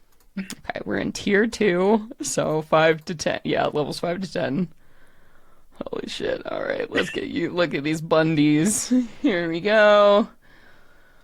All right, 28. That's pretty goddamn great. Okay. These new magical girl dice are really doing it for me today. Yeah. All right. Oh shit. These are really good. Yeah. All right. I'll just say I've been rolling my new Venture Maidens dice from the collector's Well, box. you've and already they've got been a hot. D20. You've already got at least one natural 20, right? So fuck yeah, the magic adventure maidens. All right. Okay. So you are sneaking around inside the house. You like find a back, garden door, and before you actually like sneak around the house and steal anything, I just want to give you the very weird picture of like what you see. You peek around a corner. The lights are completely off in this house. There are 4 humanoid-sized people sitting around like the dining room table. They're all in chairs, just like kind of staring across from each other, not doing anything. It's like they're just So weird. dolls sitting in chairs. Yeah, it's fucking bizarre.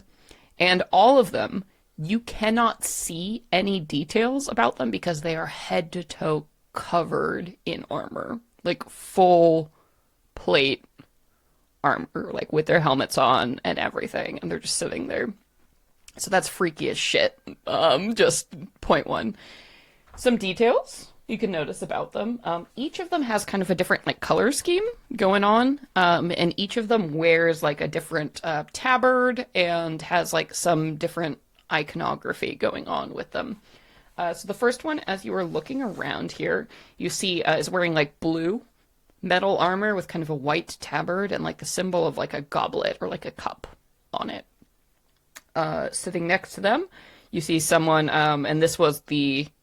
fuck it, we'll just give you some of this. The one that you read as undead. In the green armor, wearing symbols of like a pentacle. You can see they have like big like branching antlers that are like attached to their helmet. The third one... Tarot shit! The third one is sitting all there in red armor and has kind of like a Norse theme going on with theirs, like a furred cape and everything. Red armor with the emblem of a sword. And then the last one is sitting there in purple armor with the emblem of like a wand on it. And their helmet kind of has like a cowl, almost like robe-like look to their general vibe.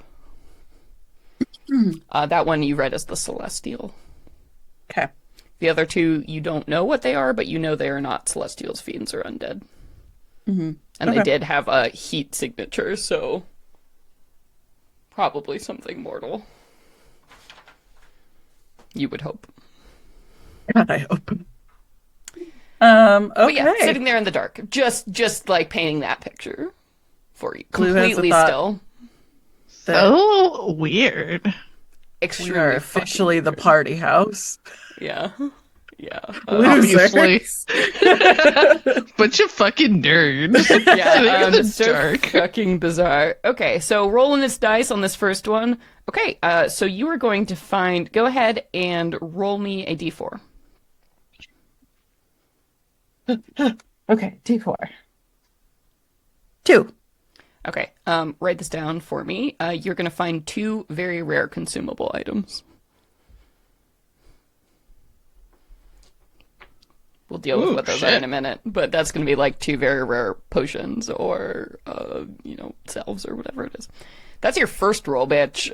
So this is like you sneaking around like into one of their rooms or something. You're like rifling through their packs and stuff, which appear to be like, I mean, they're, standard kind of adventurer equipment, despite how fucking weird these people are. At least they, they have bags and stuff. The beds are sitting there unmade and like they clearly haven't changed or done anything, but they have like put their stuff in rooms. Lou will replace with poop.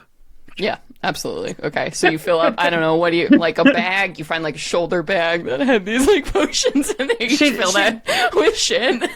She definitely, actually, you know what? She definitely has like, just like vials and stuff that she always just carries with her. And she's just like gonna take one of the poops and put it into the vial, like in the same sort of vague shape of the potion. And close that up and put it back. It's so ridiculous. All right. Okay, so you go ahead and keep sneaking. Give me that next stealth roll, baby. I got the same fucking thing. I got an 18 again. Okay, all right. Just for fun, let's say, one of the knights seems to be standing up or something. Aoife, you have to make a distraction to make this work. What are you doing? What are you employing?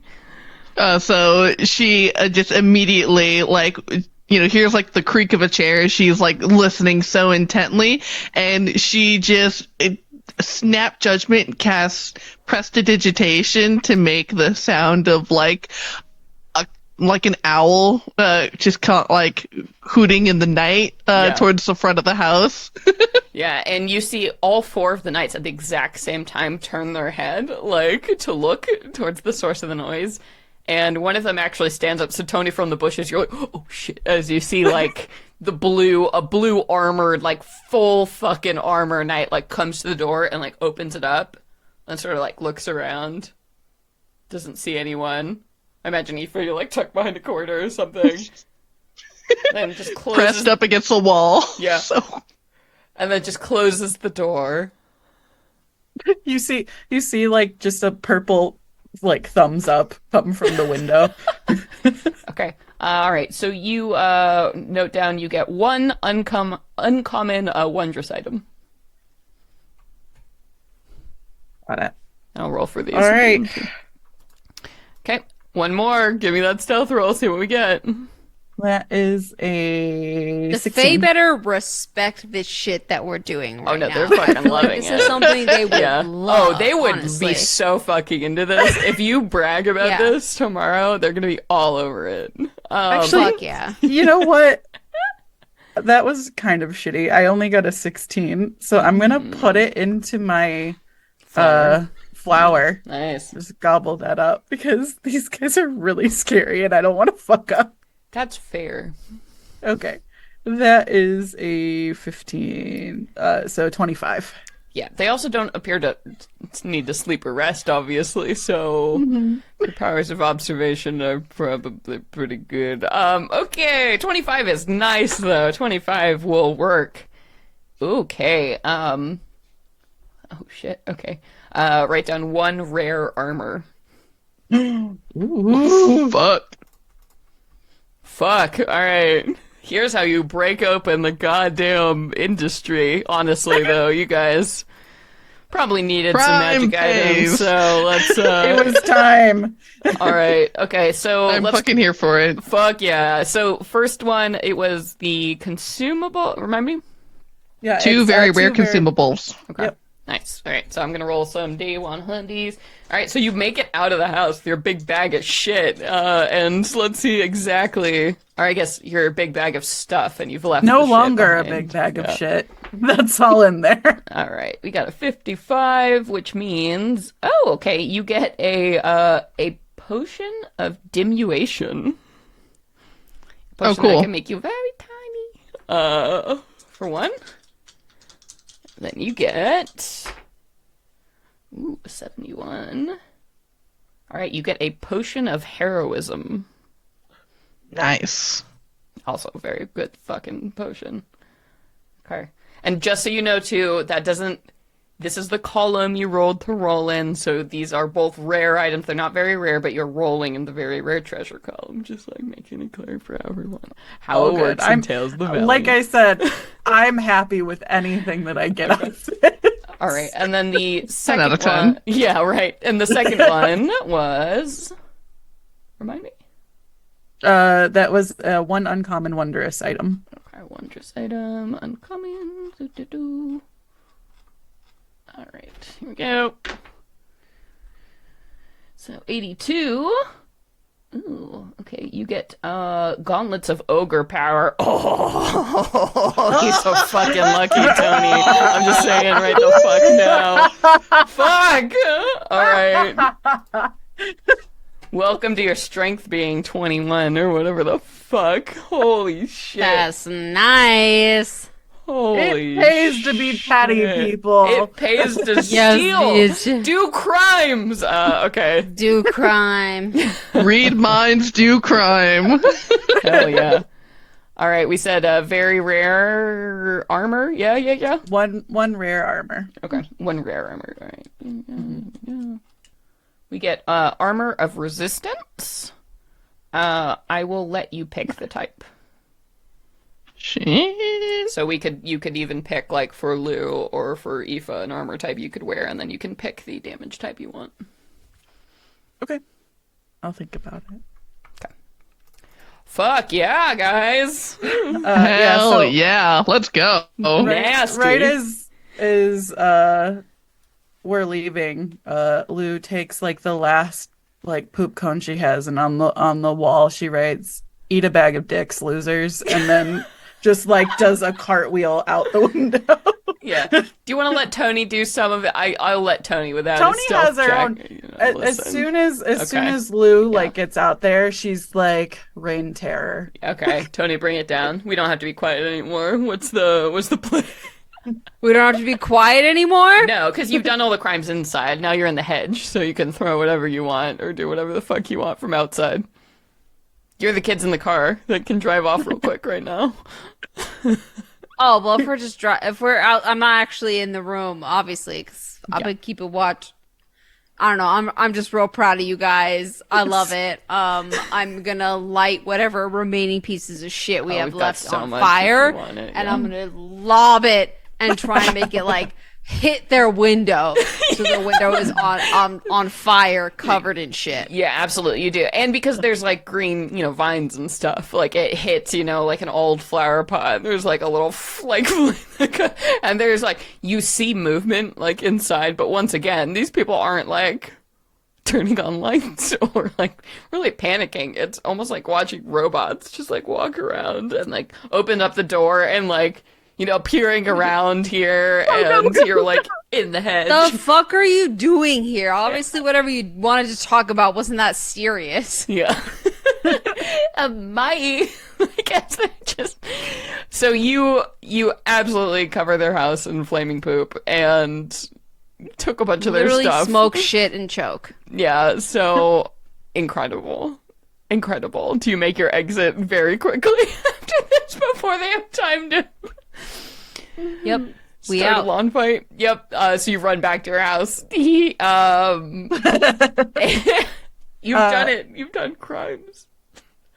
Right as we get there, Lou is going to use prestidigitation to make the exact smell of that one guy who said that we could call him if we needed anything. And she will basically order just another pitcher of those drinks that were at the event. Yes, that one guard who was like, "Yes, summon me with my name." Smell. It shows up. Just very quickly. And he's like, "I got an emergency call, like for a giant pitcher of drinks." Here, yeah, Yes, thank you. It was an emergency. yeah, We love you. yeah. Oh, it's an ever-filling pitcher, just in case. Bless you. Bless you. And she slowly closes the door. Okay, be ready, really bright and early for that challenge tomorrow. Okay, yep, you're gone. You're gone. Anyways, walks away from the house. Listen, if we can't be poisoned from the heroes That's feast, true. You let's can't party be. it the fuck up. Honestly, true. You're right. I was wrong. I'm willing to admit that. Incredible. I'm ready. What Incredible. a night. What a fucking night. But I think we've done it. Do you guys feel like we've done I feel like we've really hit all the best that D&D has to offer. You've done it. Thank you for indulging our insanity. No, you know what? You deserved it. You've been through some trials. You deserve to steal some nonsense. I'm here with you. I'm just here to say yes, is really all a GM is here to do. So, all right. Well, let's call it there. Thank you, everybody, so much for joining us for this episode of Venture Maidens. So glad the party is all back together. Next time, tomorrow, we will be facing our final trial against 4 very creepy knights. Can't wait to talk about more of that biz. But yeah, how you guys feeling? You fucking ready? Smash this final trial? In this moment, I feel infinite. Yeah, stoked to be reunited. So happy to be back together and fucking show these goddamn knights what it's about. Yeah, you're about. You're ready. Tony's ready to kill him, and I'm here for it. I'm ready for some action. I'm ready to stab something. Yeah. There will be much a stabbing, I do promise. But yeah, that's our show tonight, everybody. So thank you so much for joining us. Yeah, but before we go, we always like to take some time to say a big ol' thank you to our Patreon donors.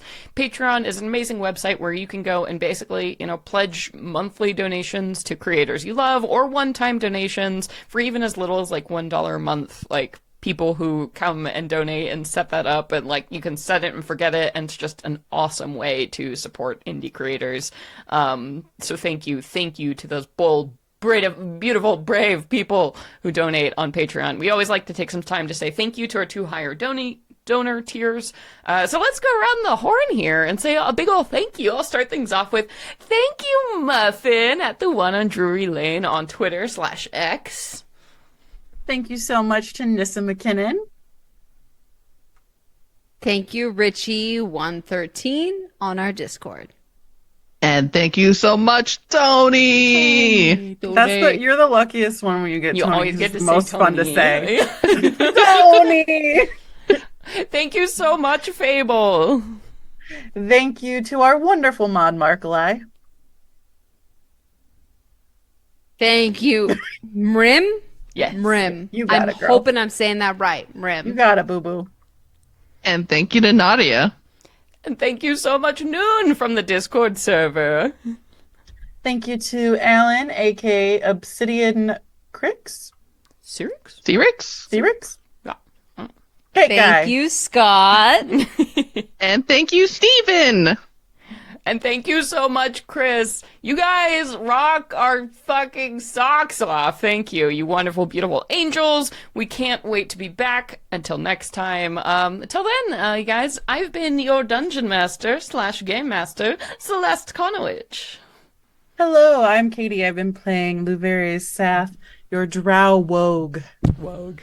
Oh, that's good! Wogue and Rizzard! Damn, kid!